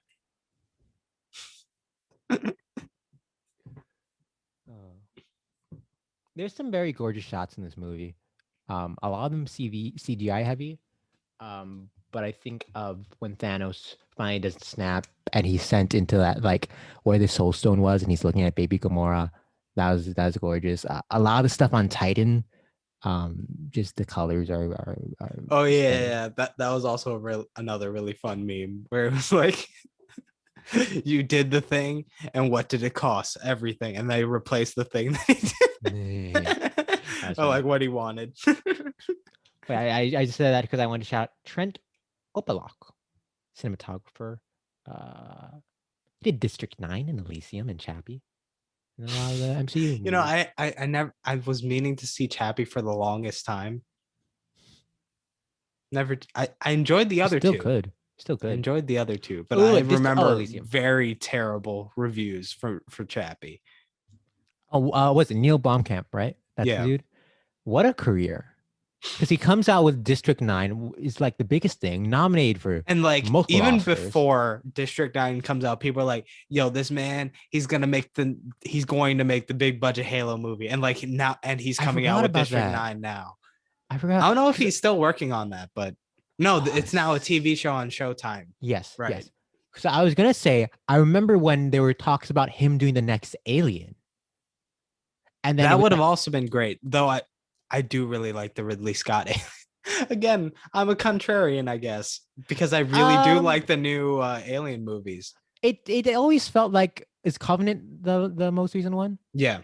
It always felt like that and Prometheus Prometheus. are more mixed than straight up dislike. Like I mean, Aliens 3's people don't I like. haven't seen Aliens or Alien 3 yet. Wait, you haven't Never seen the mind you haven't Alien seen Resurrection. you haven't seen Alien or Aliens? I've seen Alien. Okay. You haven't I seen haven't seen Aliens? Aliens or Alien 3. Ooh, Aliens is a treat. I I did think not if watch anything, I'm more interested in Alien 3. I did not watch Alien 3 because I heard how it starts and I was like, that's a big fuck you to how 2 ends. So I'm not watching this. Uh this movie that you enjoy very much is a big fuck you to the ending Are of we Thor Ragnarok. I like you to say Iron Man 3. How is it a fuck you to Thor Ragnarok?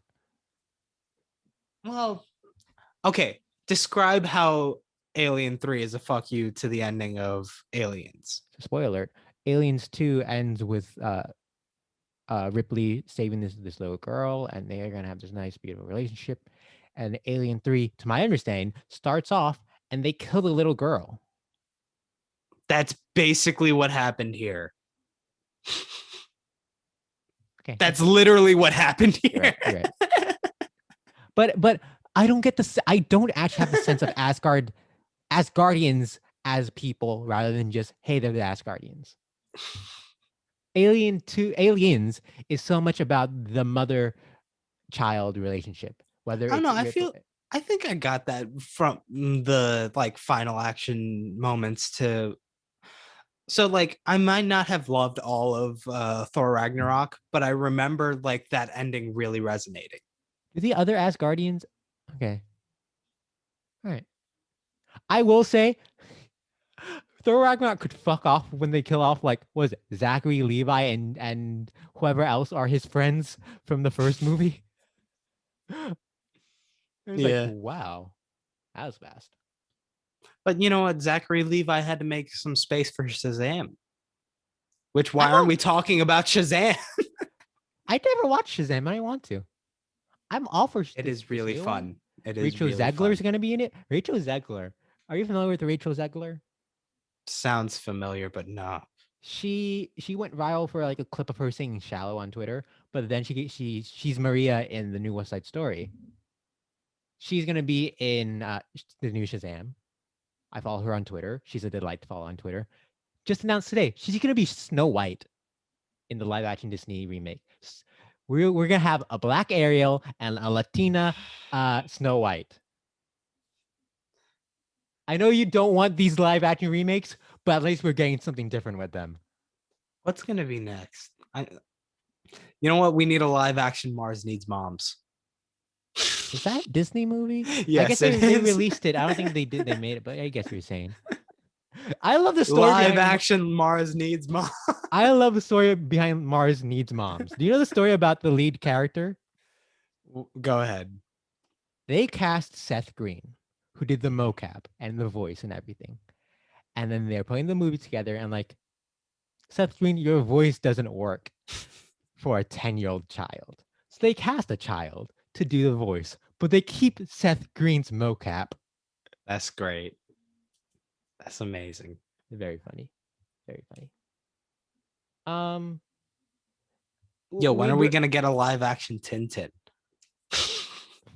They've been talking about doing a sequel to Tintin for years. That's not happening. I mean, the ending of the first movie was just like literally, oh, here's the map to part 2. Oh, a lot of movies do that and they don't get the sequel. I'm mad that it looks like we're not getting a Detective Pikachu 2. But like, from what I remember for Tintin, like before the first movie even came out, they were talking about like how I think Lucas did the first one or something like that, and then they were gonna bring in I think Spielberg directed that one. Spielberg, and then they were gonna bring in wow, Edgar why am Wright? I Is it Edgar no, Wright? no, the guy who made the Lord of the Rings. Why am I Peter blanking? Jackson. Yeah, Peter Jackson. No, Peter no. Jackson was supposed to not make gonna part do. 2. Yeah, Really? Holy crap. Yeah. That surprises me. I don't remember that part. and then they were like, it's gonna be a while because he's gonna make all 3 Hobbit movies first. There was talking like, oh, Peter Jackson, he was gonna do the Hobbit and he didn't. I'm thinking of Guillermo del Toro, who was supposed to do the Hobbit movies and then didn't. Oh yeah, Remember that that? was also a very sad thing that Remember happened. that? Yo, that yo the production schedule for the Hobbit really just was fucked the It was, entire time. well, they were in development hell for so long. But like, I think they were like in the middle of pre-production, and they were like, "Nope, Guillermo's not working out. We need Peter Jackson," and they didn't restart. So Yeah, like, he had to work with the stuff that was already there and work on the time schedule that was already given to him. So he's like, yeah. "Well, shit, I don't have time to make my shit." I was trying to think. I know he did that documentary on like World War II. Oh, what's those? Those who something, or the ones who the is the way it starts. I can't think of the title, but I'm trying to think Damn, what else has he done the recently. one movie that starts with the word "the." Come on. What are some movies that come with start with the? Maybe that's the movie. Um, You know what? Now the that you say it, I can't think of the Avengers. The Avengers, the '92 movie. The Mission Impossible. the Ghost Protocol, uh, the Fast and the Furious, the Fast and the Furious. That's two. Um, the Birdman or the Unexpected Virtue of Ignorance. the Unexpected Virtue, The Lady Bird. The Lady the Bird. The sequel. the Lighthouse, Oh, I still haven't seen that. I gotta watch that dude's movies. the Midsommar. Oh. Sadly, Hereditary, no the in front of it. Ari He had Aster to was like, work his way to the. He had Ari to work Aster. to his way towards the. You know what? Like, I'm not feeling definitive about this first one, but the next one, that one's definitive. Yeah. Well, my understanding is that he made Hereditary and everyone loved it. But the one complaint everyone said was that there is no the.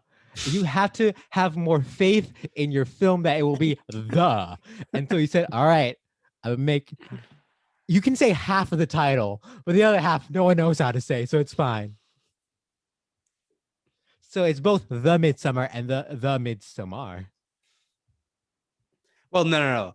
The Midsummer was the originally theatrical released one, and the Midsommar is the director's cut that came out afterwards. Fuck. We went on from this riff for like 2 minutes. The movie's called They Shall Not Grow Old, which they starts with the. Am I wrong? Close enough. Close Am I enough. wrong? THE, the. There's just other letters. Wow. Wow. Yeah. Were you watching any of the credits? So, was there Not, one or two mid-credit scenes? no, not the post-credit scenes, the credits. No. So you know how they list every actor who's in the movie? Yeah. God, that goes on forever. Yeah. There's like 18 names, and it says, with Gwyneth Paltrow, with Benicio del Toro. So I'm like, oh, we're at the end of the And then thing. the width keeps going. And it goes, yeah, sorry. First it said featuring Vin Diesel as Groot. Like, okay, we're at the end. Featuring Bradley Cooper as Rocky Raccoon. Okay, we're at the end. With Gwyneth Paltrow. Okay. With Benicio del Toro. Thank God we're at the end. And with Josh Brolin as Thanos. Okay, but not only is it the third with, it's as the character. So we're at the end, right? We're at the end. And Chris Pratt. What the fuck did Chris Pratt do that he got the final credit? He got the and credit of this movie. Well, to be fair, that's also a like definitive spot, isn't it? Yeah, but usually that's saved for like the big box office draw. Like that's a part of your contract is you get the and He was credit. in Passengers. Fuck, you're right. You ever watch Passengers? No. I was excited when it was coming out, and then you hear what it's about. You're like, Well, I've heard about the development of that script because originally it was pitched as like a horror movie. oh. I wouldn't have minded that, like a Jennifer Lawrence and Chris Pratt horror movie. Where Directed like by this dude literally woke this woman up from cryogenic sleep and like that they only have each other, and like he's literally like doomed her to this fate, You know what and it's always supposed to have a confused more me? foreboding tone. That would be But more from interesting. what I understand, the current version is more of a romance. Yeah. You know what always baffled me about that movie? Directed by the director of The Imitation Game. I think Morton Tildum's his name. That was always like, that's a weird follow up. The Imitation Game, that was one of those movies where it's like a famous historical figure does a famous historical thing and the challenges and whatever they must overcome. That was It was one of Cumberbatch. those. Yeah, it was like he was the first mathematician or something, or an Yeah, important yeah. mathematician in World War II. But it turned out he was gay, and so he was Murdered. was he murdered? Well, by the state. Or no. I think I never saw it. I never he saw was it. medically castrated. And then like the Yeah. pills and shit that they put him on, he became majorly depressed. And And yeah. yeah. Yo, it's crazy how that was within the last 100 years. That in Britain, Hey, Pawan, hold on. Don't say it, all right? We don't need you murking up the greatness that is Britain, all right? I Yeah, mean, only tell the good stories of Britain. they're going through some hard times right now, also with certain LGBT shit that's going on that we Oh, seem you're to be right. recently You're importing right. even more. Yeah. Did you God. know? Did you know? Did you know? Fun fact that's actually terrifying. Okay. There is a trans woman who seeked asylum from Britain to New Zealand and got it because she was afraid because she was trans. I hate the world. I hate the world. I hate the world very much. Back That's to the how movie. bad things are over there. Yeah. Back to the movie. Um, I thought it's really cool when Thanos throws the moon at Iron Man. There's no way to follow that up. There's a song that has a lyric like that, like "Bring the Moon? moon or the stars to you" or something like that. Oh, I think I know what you're talking about. I can't think of it. But yeah, that was a fun moment. And then I honestly, I kind of wish there was more moments like that. sure. Well, he has to be all so powerful that he finally had most of the stones at that moment. Like I liked the thing with the meteors coming down. Like he caused the meteor shower. That was nice. And I like the bubble gun. I like the Yes, bubble gun. yes, and the bubble knife. Gamora's gonna stab him before the soul stone, and then he turns on the bubbles. That's fun. What was the other thing I want to bring up? I want to bring up one more thing. Oh, you know when your mind misremembers stuff, but you're so sure it's correct? For some reason, I could have sworn that in this movie they used the immigrant song for when Thor comes and lands in Wakanda, but they don't. That's just a Thor Ragnarok thing that my mind said it happened in this one too. Hmm. I think I probably saw like a fan edit of it after, but yeah, that was weird. But that was a great moment. He comes and blasts down, and then the Avengers theme hits, and it's Alan Silvestri. I thought I Kudos. remembered like a second post credit scene in this one, Yeah. which was supposed to be Ant-Man. Maybe you're thinking of Ant-Man and the Wasp. That's a post-credit scene of what happened to Like them that during the was snap. yeah, okay. But I liked this post-credit scene. It reminded me a lot of that scene at the beginning of The Leftovers, Mm. which I Starring really enjoyed. starring friend of the podcast and friend of the episode, Carrie Coon. Yeah, Carrie Coon. which is You know, also like really it really disappointed me where they go with it because it doesn't well get to it. okay, you know what weird comparison came to my mind? What?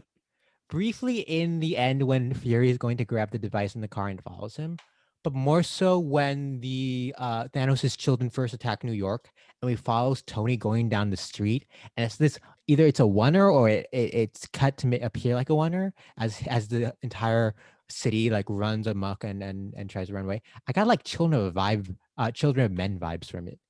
Hmm. I was like, oh, good job, Russos. Good job. You know what?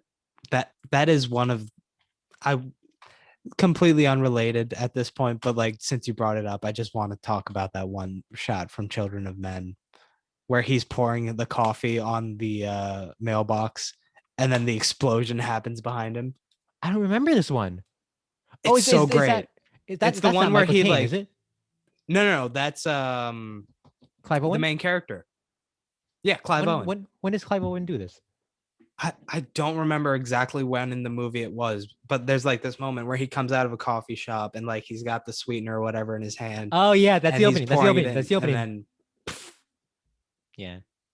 Juan, what is our next bonus episode? Children of Men? I don't think it made enough money. I don't think it made money. What was the other one I suggested we do? The other one you suggested in this episode Yeah. is what you're asking. Was it the Martha one? No, it I wasn't don't the think Martha so. one. Oh, whatever. Yeah. If you listening, you might remember. Email us to let us know what it was. Miss Simpson, what's that email? Oh man. I believe it's $1 billion-movie-club@gmail.com. Yes, it is. Thank God.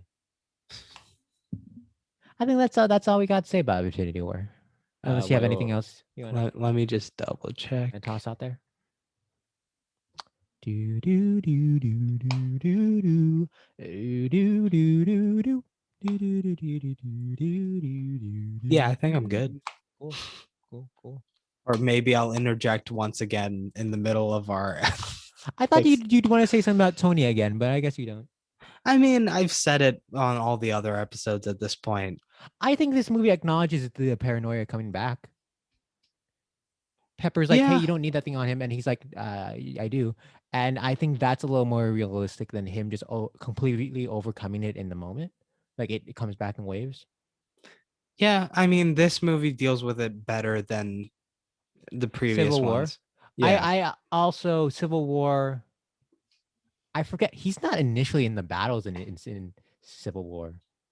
We'll get into it. The other thing, Okay. because you brought it up, Yeah. how the rift between Tony and Cap was set up in Civil War as being this important thing that was gonna have repercussions in going forward. It really didn't, at least not here. Well, they don't, or we don't see it. They don't talk or anything in here. They don't interact at all.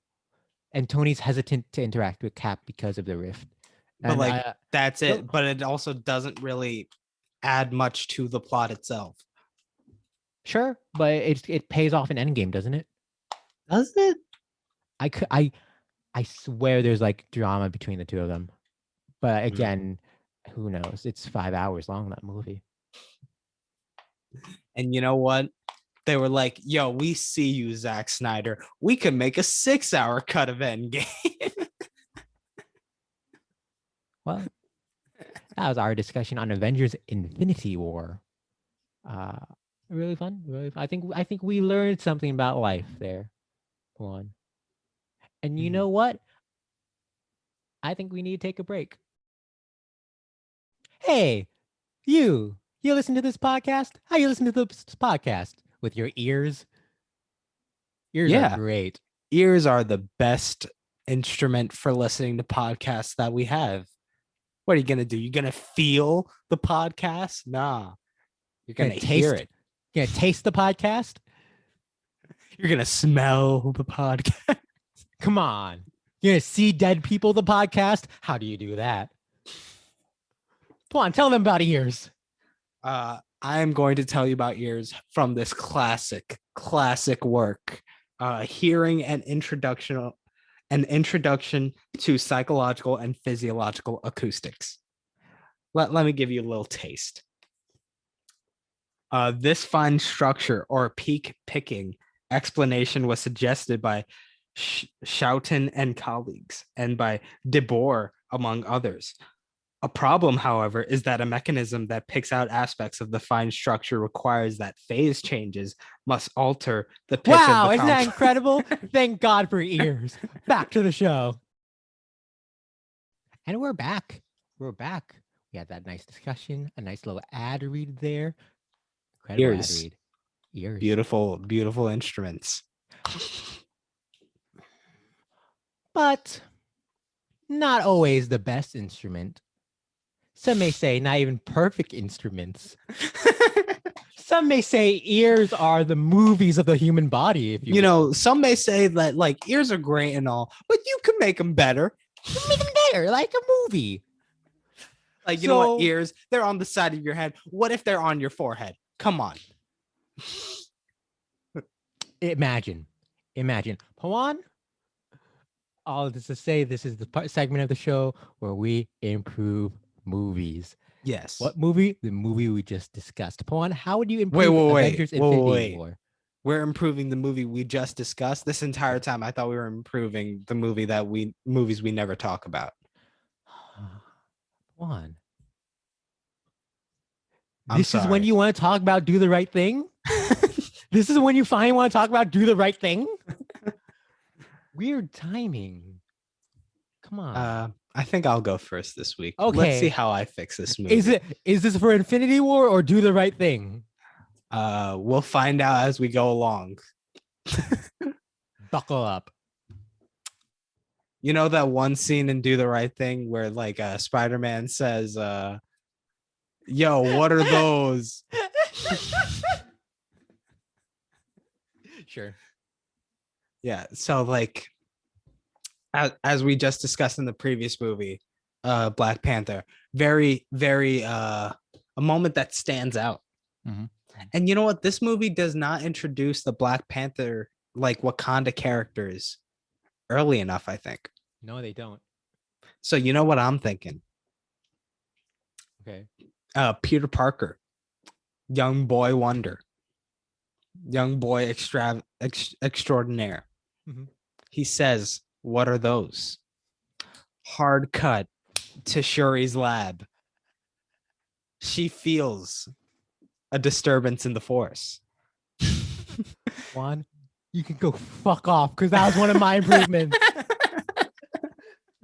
As you started, I'm like, oh, maybe they'll say something a little different. And I could, no, yeah, that was exactly what I had. God. Listen, you're the one who wanted me to go first this week. All right, that's on you. You know why I said that you're smarter than me? Turns out we're equally smarter than each other. Okay. The other, I was talking about how Doctor Strange, Iron Man, when they bicker, you could change them. You know what? I'd love to just have a scene in the middle, or maybe like a deleted scene that somehow makes it to the re-release of the theatrical cut, Sure. where they just swap lines. Like maybe Doctor Strange is going on about how, oh, Tony, with your mysticism. Important question. Is it the scene reshot so Downey has Cumberbatch's line and Cumberbatch has Downey's lines? Or is it the same film but redubbed so that Cumberbatch says Stark's lines when Stark's mouth is moving and Downey says Strange's lines? New scene. Like Reshot. the scene is reshot. Yes. Wow. Okay. Like, you know what? And I'd like to imagine that like in that situation, they were shooting it and like the people on set couldn't really tell the difference. And like the script editor was in the background just chuckling to himself. Sure. Another thing I want is we need the explanation of the rookie numbers. Like come on. He lives 1,500 years and only kills 3,000 people. We need an explanation as to how that happens. That's not cool, Thor. Peter should have called you out on it. And in this situation, I'm talking about Peter Quill. He was talking to Rocket in that scene. Did Peter Quill also feel something in the Force? No, they were both. I'm pretty sure that was before he left into this. I thought that was on with in the weird ring that Dinklage is in. No, I Or thought on it the was ship when they're whatever. It happens. sure. We And get what you're saying. you know what? I've been saying it for a while now. I don't know if it made it to the podcast, but like there's too many Toms and Chris's in the MCU. And you know what this movie does? It does a fine job of evening, like cutting out people. They How can many only keep Toms? one Chris and Tom. Who's the other Tom? There's Tom Hiddleston. There's the Tom Oh, uh Holland. Holland. Now, And then there's the Chris Pratt, Chris Pine. Pine's not even in this movie. Chris- Don't drag Pine into this shit. All right, Pine's better than them. Chris He's in the Oak. DCEU. Chris Oak. Chris Maple. Chris Elm. Birchwood. That's you know how in Pokemon, all the professors are like a tree name. Their There's first more than name- Oak. each I generation. did not know that. I mean, the furthest I've gone into like an actual Pokemon game was when I like got Black or White for free.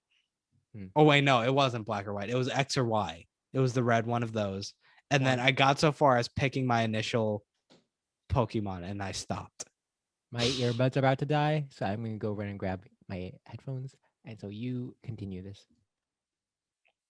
You know, I have this problem when it comes to playing video games where if you if you're making me make a decision that's going to last, that's going to have consequences for like a good while. It doesn't even have to be for the whole game. If it's gonna last for like at least 2 to 3 hours, I'm gonna stop and I might never pick it back up. That's just where I'm at in life. I'm not here for like hard choices like that in my video games. I play games to have fun. Okay. I don't want to make a choice and then be like, oh no, this choice sucks. I want to go back. And then that just ruins my experience. I don't want that. I don't want that. So are you saying that it was too hard to pick which starter Pokemon it was? Yes. Wow. Actually, now that I think about it, I think I might have made that decision at some point and then played to like the first grassy area. And like I caught a couple Pokemon and I stopped. Hold on.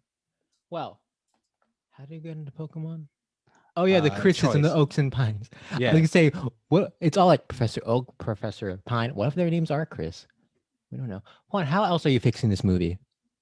Again, they have to pick one of each that they get to keep. And then like in this case, we're not gonna go, maybe he's just gonna come back. No. Because of this situation, people are gonna be like, oh shit, they might actually make this permanent.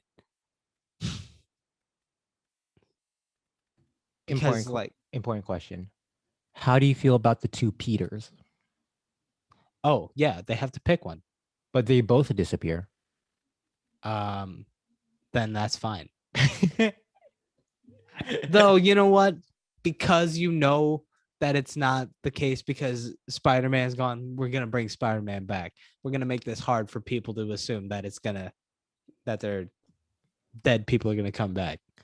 I love that you're like, Thanos is wrong about having the population, but you decide to have the Chris's and Toms. Listen, this is Marvel's own reckoning. This is their Ragnarok. All right. Wow. This is the Ragnarok of the Marvel Studios itself. They made the mistake of like, they're like, you know what? We need bankable stars. We need white faces. And they kept choosing the same names because of it. They did. What a shame. So shame. this is their own undoing. It is. It's their undoing. How dare you, Marvel? So yeah, those are my fixes.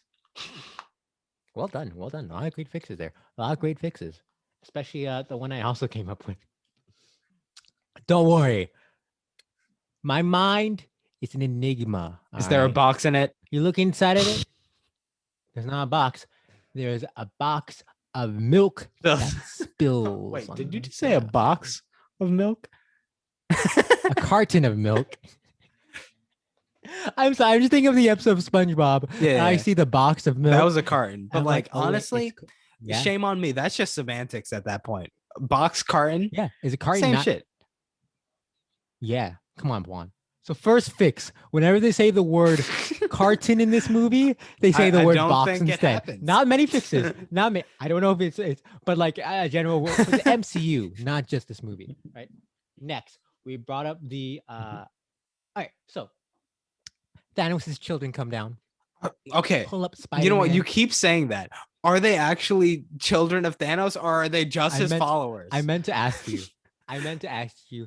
Do you think they're not his actual children? Well, the four of them look kind of No, similar. I think right? they're just followers. I don't think they were raised Okay. by Thanos. They are referred to as his children the same way Are that they? he calls Wanda his child. Wanda. Yeah. When in the end, when she's crying about Vision, he's like, "My child, I know your pain." So I don't know how literal the child term is when he uses it. Is it just him thinking of him as being greater? Well, he's I don't just know. everyone's Anyways, dad. He's got to you make know the what I'm hard talking about, choices right? because he's everyone's dad. There's those classic shows like Andy Griffith show. The dad's always right. What about My Two Dads? And see, that's the conflict of that show. They're both right. They're both right. Wow. So that's why it didn't last very long. It was hard to write episodes where everyone was right all the time. All right. So let me reword this. Thanos' children? Question mark. Okay. I'll take that. The board accepts that for the time being. Thank you. They take Peter and Tony and they go up in the air, and there's like thing pulling them up. As Peter's pulled up, you get kind of this shot looking down as he's going upward and he's leaving the frame. You then see 5 million cars driving by. It's the cars from Fast and Furious happening on the same day. The Fate of the Furious car wreckage is happening the same day as this fight. All right. First change. Second change. When the Guardians go to see the Collector, and he has all this stuff, and it turns out Thanos already got to him, right? You know what I'm talking about? Say that one more time. When Thanos goes to the Collector. Yeah. Yes. Are you aware of the Easter egg that Tobias Funke is in there? No. Arrested Development. They have a very blue man, and it's supposed to be Tobias Funke. Oh yeah, what movie does Howard the Duck show up in? I remember that being a thing. Was that was a Guardians, wasn't it? Yeah, it was Guardians. Because I remember it was involved with the Collector. I think it's both Guardians. So yeah, Tobias is in it. And then Thanos comes out. It's like, oh, it's all a trick. And then you see the wreckage, right? So what I'm adding is next to Tobias, Job.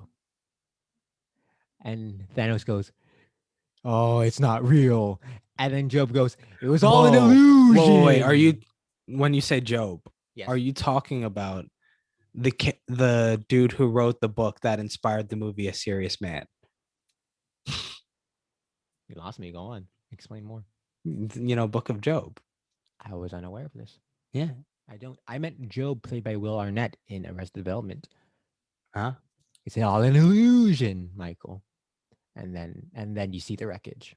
That's my second addition. Next up on the list, we both had the Shuri idea. God, what a shame. However, what if instead, he says, what are those? It's a meme. Instead of saying, what are those, as he almost flies out, Peter Parker is about to fly out. He lands on the side of the ship trying to pull Doctor Strange back in or whatever. And he yells, Mr. Stark, I don't feel very good. He still says a meme, but it's more of a predictive meme. He knows what's going to come in the future. So we keep the meme element within that moment. I don't know if that's how that works. I think it is. He knows the meme's going to happen because he is a smart boy. He's a smart boy. He has nanobots. Juan, do you know what a nanobot is? I don't know what a nanobot is. Weren't the nanobots given to him by Tony? Juan, he made a suit. Did he make a suit? Right. A good tailor could make a suit. That doesn't make them a superhero. I said smart, not superhero. Are you saying tailors aren't smart? Yeah, Taylor How Swift. dare you? She's not smart enough to How make a dare super suit. fuck off. Fuck off. All right. Not only am I a fan of Taylor Swift, uh, Dwayne Johnson's Hobbs is a fan of Taylor Swift, and Hobbs will come for you. Oh yeah, Hobbs will you know come. what? I'll call up Shaw. Do you think Shaw likes Taylor? Shaw probably likes Taylor Swift. Nah. He won't say, he won't admit it. Nah. He bops Peppa Pig. Wow. Oh, is there a Peppa Pig Taylor Swift Stan rivalry that I'm unaware of? Final addition to this film, right? Iconic moment. All the characters disappointing. You're like, oh my God, that's crazy. But you know, I was shocked to find this movie's not 3 hours long. So let's make it 3 hours long. And added 30 minutes to that sequence. Wait, I just realized something. What? So there's one meme that was really big when this movie came out. Okay. And I don't remember it being when I in the like film I saw yesterday. What was the meme? The one where he was like, I saw the number of possible outcomes He of says this, it- and he we says only it. win in one. He says that in this. You sure? Strange is doing the thing when he's meditating and Yeah. and he tells Tony that when Tony's later on when Tony's like, why do you give him the stone? And he says, there's only one. And he says it again in Endgame. He says it again in Endgame. You know, Tony should have called him out on that. It's like, yo, Tony you should've. really think we're that incompetent? Oh, That we could only win in one possible universe? There's not one in which Thanos like trips and falls. I think Strange disappears right after telling Tony that. So he didn't have the chance. But I think that was a bigger thing after Endgame than Infinity War. But that's something I'm also gonna add in. Strange is gonna like comment after that. It's like, yo, we're real incompetent. We suck at our job. Wow. All right. My final big change, right? Adding a half hour to this movie. The sequence when they disappear. So we get who's the last one we see disappear? Do you remember?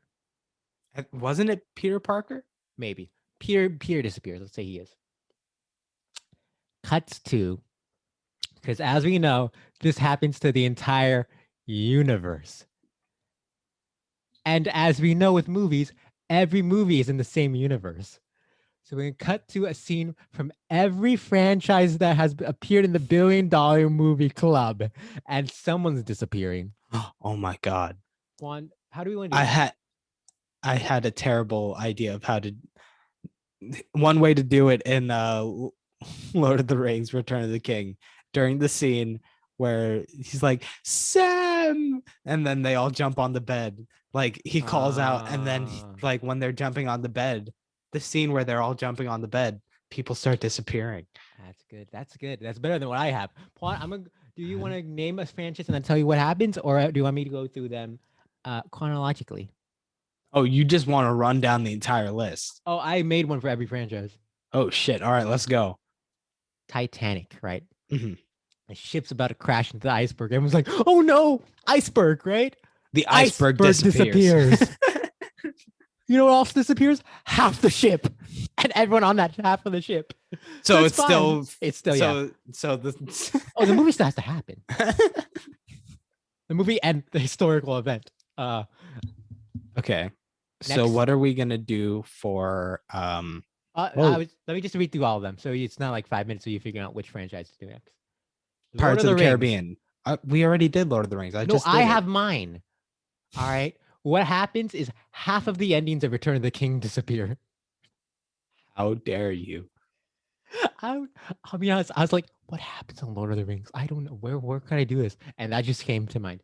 Pirates of the Caribbean. Do you remember in Dead Man's Chest when Jack's like kidnapped by a tribe? He loses half his tentacles. That's Davy Jones. That's an interesting choice. You know how he's like kidnapped by a tribe, and we're like, this feels offensive. The tribe's gone. Yeah, tribe's gone. So it's not offensive anymore, I guess. Whoa, wait. So that's actually a statistically it's half of the world, not half of the people in your room. No, but like the fact that the entire tribe is lost and not just like one left over or something like that. Well, Pawan, Does it surprise you that even the magic of the Infinity Stones favors the white people over the indigenous people?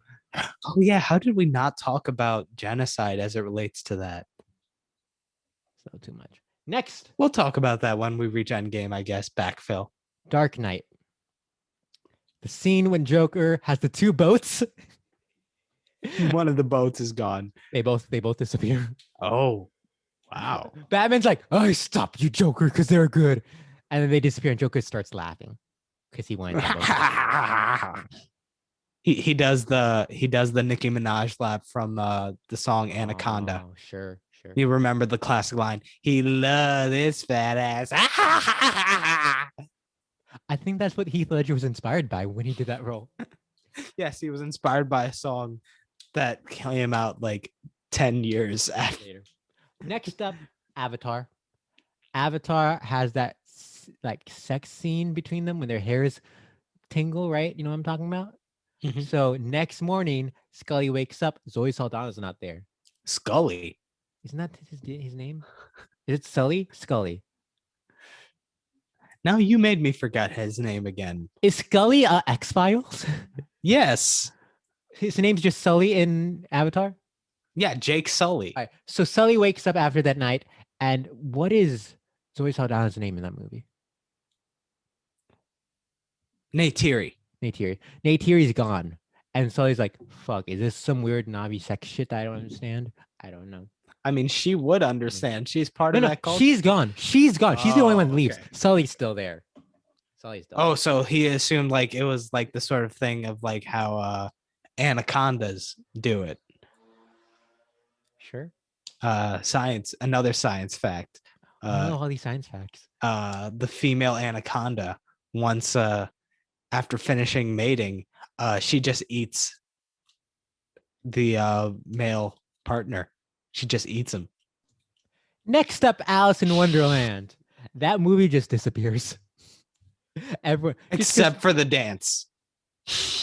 Oh, one dance lives on forever. The Fuddawackin or whatever it was called. Futterwhack, I think. Yeah. And not an insult to the movie, but just everyone disappears. Because I couldn't think of anything that happens in that movie. Toy Story 3. Everyone loves the scene in the incinerator when the incinerator's gone. The aliens pick up the toys, right? And they're rescued by the claw. Half of the toys just disappear while the claw is moving. And so they think they only saved half of them. You know what? See, this is the thing that Thanos didn't think of, because the people are also resources that you're limiting half of. Sure. Because if you're limiting half the toys in the universe, you're just back where you started. He really didn't think this through. Harry Potter. Deathly Hallows Part 2, Harry and Voldemort fight, and Voldemort kind of does that thing where in this movie when they kind of turn to dust and float away. Turns out Harry didn't kill Voldemort. It was the snap that killed Voldemort. Wait, so are we keeping all the movie plots the exact same? Depends. Because in that situation, I was thinking maybe Harry loses. Then Voldemort, because Voldemort turns into dust, the same dust. Why? It wasn't Harry's ability. No, it was a snap. Okay. And I straight up killed half the endings of Lord of the Rings. Transformers. You remember how we got to Transformers 4 and we're like, where are the Dinobots?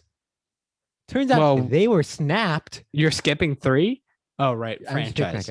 Turned out they were snapped, but you know when they come back in Endgame, that's the moment in Transformers 4 when they come back. So that's Transformers. Star Wars. Episode 3, Anakin kills the kids. Turns out he didn't. The younglings were just dusted. He didn't use a lightsaber. He was walking near them, thinking about if he should. And as he walked near them, one turned into dust. It's like, whoa, what can the Force do? Did I just do this with the Force? Because he's dumb. He doesn't understand the Force.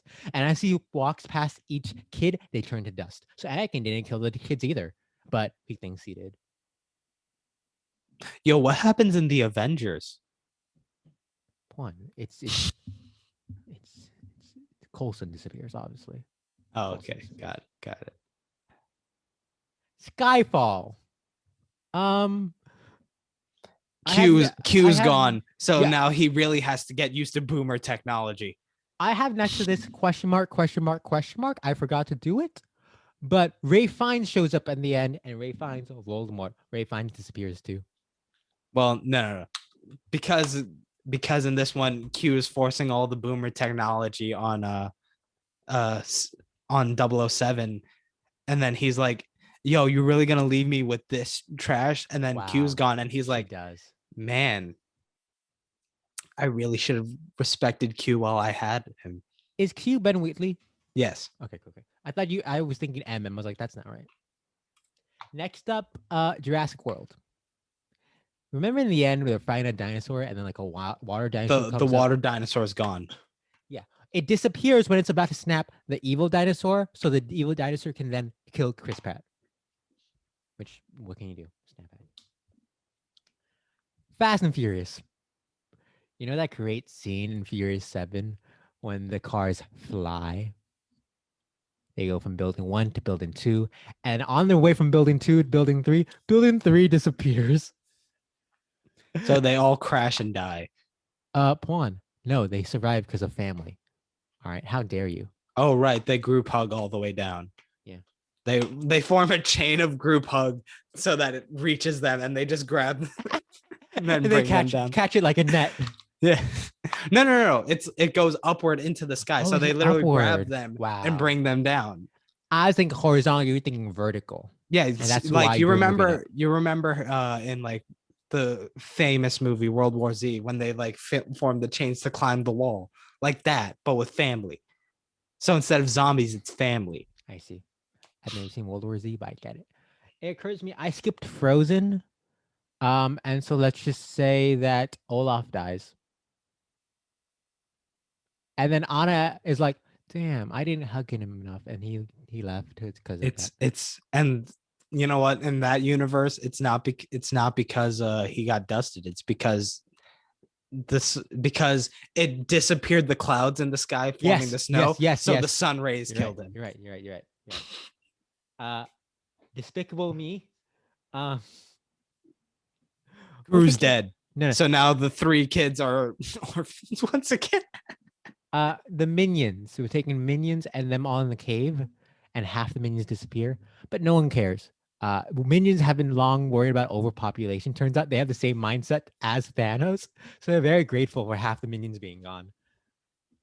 Wait. No, I take umbrage with that one. Minions are impervious to death. They don't die. They're gonna come back eventually. No. Zootopia. Like, literally, Zootopia. it is impossible. We don't know the anatomy of the minion, But so I don't think they could be dusted like the rest of us. Pull on. I made a building dust. All right, and an iceberg. Yes, and I will draw the line at minions. Zootopia. What happens is half the prey disappear, and all the predators get blamed for it, and all the predators get arrested. And it's very sad. Very sad. It fucked up that system they got there. Finding Dory. Everyone disappears except Becky. It turns into the Becky show. And finally, Beauty and the Beast. What happens? You know, in the animated version, Chip has 1,000 siblings. He has no siblings in the live action version. Wait, what? Why?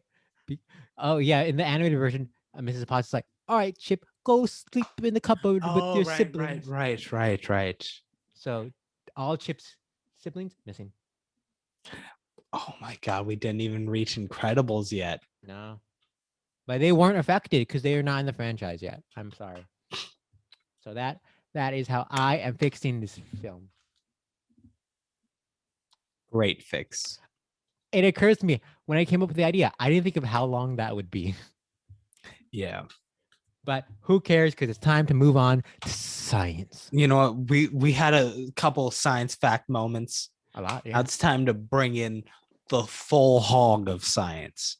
We're laying it all on the table. We're just going like that, just smacking it on.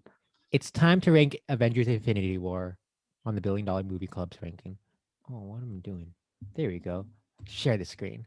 All right. Whoa, why is the word... How did that get there? Dom? Right. Vin Diesel's with us. Is Vin Diesel here to promote F9 released today in theaters? If you're watching this Wait, the day it comes out, what? Juan, this is where we rank the movies on the Billionaire Movie Club based off of science. So it's time to Okay. flip the coin. What are you calling? Heads. Juan calls heads, and we land on tails. Okay. Fuck. Last week's movie was Black Panther. Miss Simpson, is this movie better or worse than Black Panther? Note, you will be racist if you answer incorrectly.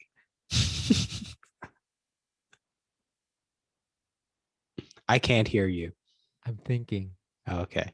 That's quite the question. I think Black Panther does a better job of exploring themes and giving substance. But when I come to the MCU, I want the oh my god crowd shocked screaming moments, and I get more of that in this. So I'm surprising myself by Okay, saying I better. guess you're a racist. Do you like this movie better or worse than Star Wars Episode 8, The Last Jedi?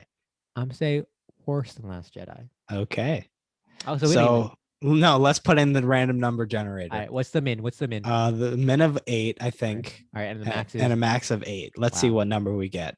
One, I'm scared. Let's I'm see the scared. scientific number. We got 8. Okay. Wow. So at number 8. Oh, I guess Black Panther is now number 8, so it's got to be number 9. oops! I don't know how I did that. You should have kept it. You should have kept it. That was the science speaking to us, Miss Simpson. Come on, You ignored the call of science.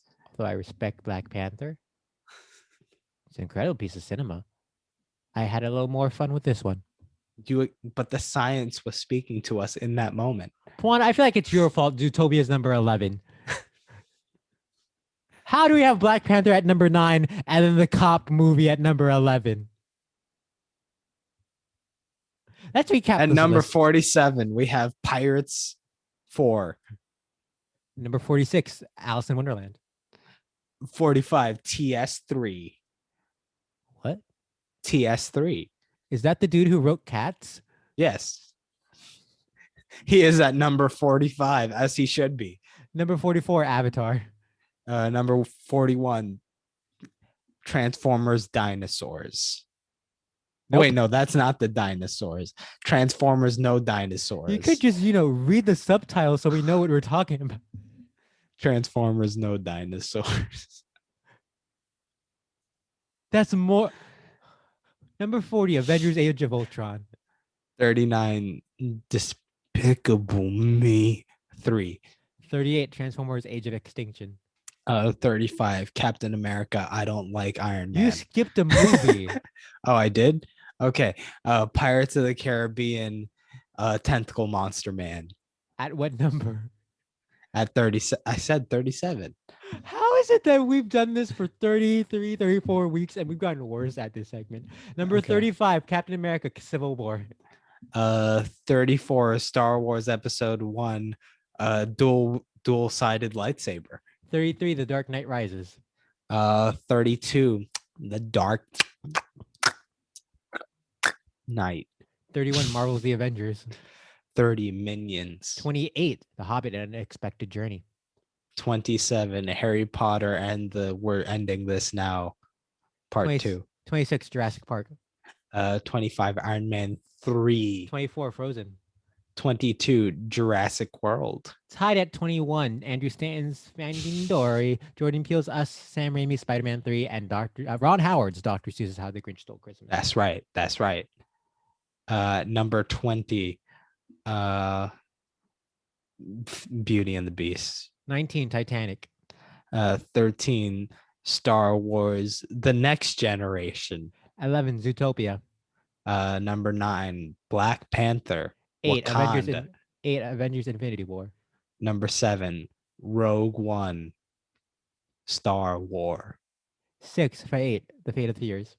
5, Star Wars 8. Number 3, The Lord of the Rings, The Return of the King. 2, 7. And number 1, Skyfall. What a list. It's quite the list of movies. What a list. And This has been quite the episode. it has been quite the episode. Possibly our longest episode. I wonder what contributed to that. Um, we'll discuss off air. Thank you for joining us for this week's episode of the $1 Billion Movie Club. Remember, you can find us on the YouTubes. Like, comment, and subscribe. Follow us on Spotify, Apple Podcasts, Google Hit the Podcasts. bell. Hit Rate that 5 bell. stars. Shout Email us. Shouts, as always, to Max Lismagio for the wonderful art that you see at the beginning of every episode or on your podcast service of choice. And if there's any moments, anything that called out to you, let us know in that email. You said email a lot. Email. Electronic mails. Like those digital avatars some YouTube streamers use. Electronic mails. It's the subdivision of electronic arts. Oh.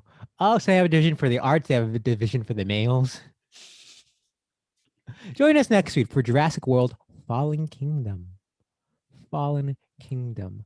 Pawan, we're gonna watch the dinosaurs fight meteors. Does that happen? I don't know what the fuck or a happens in that volcano. movie. I don't know which one it is. This is gonna be fun. It's gonna be something. Join us next week for that thing the Simpson said. I have been your co-ho, Pawan Mehta. And I'm Christian Simpson. And with that, we'll see you next week.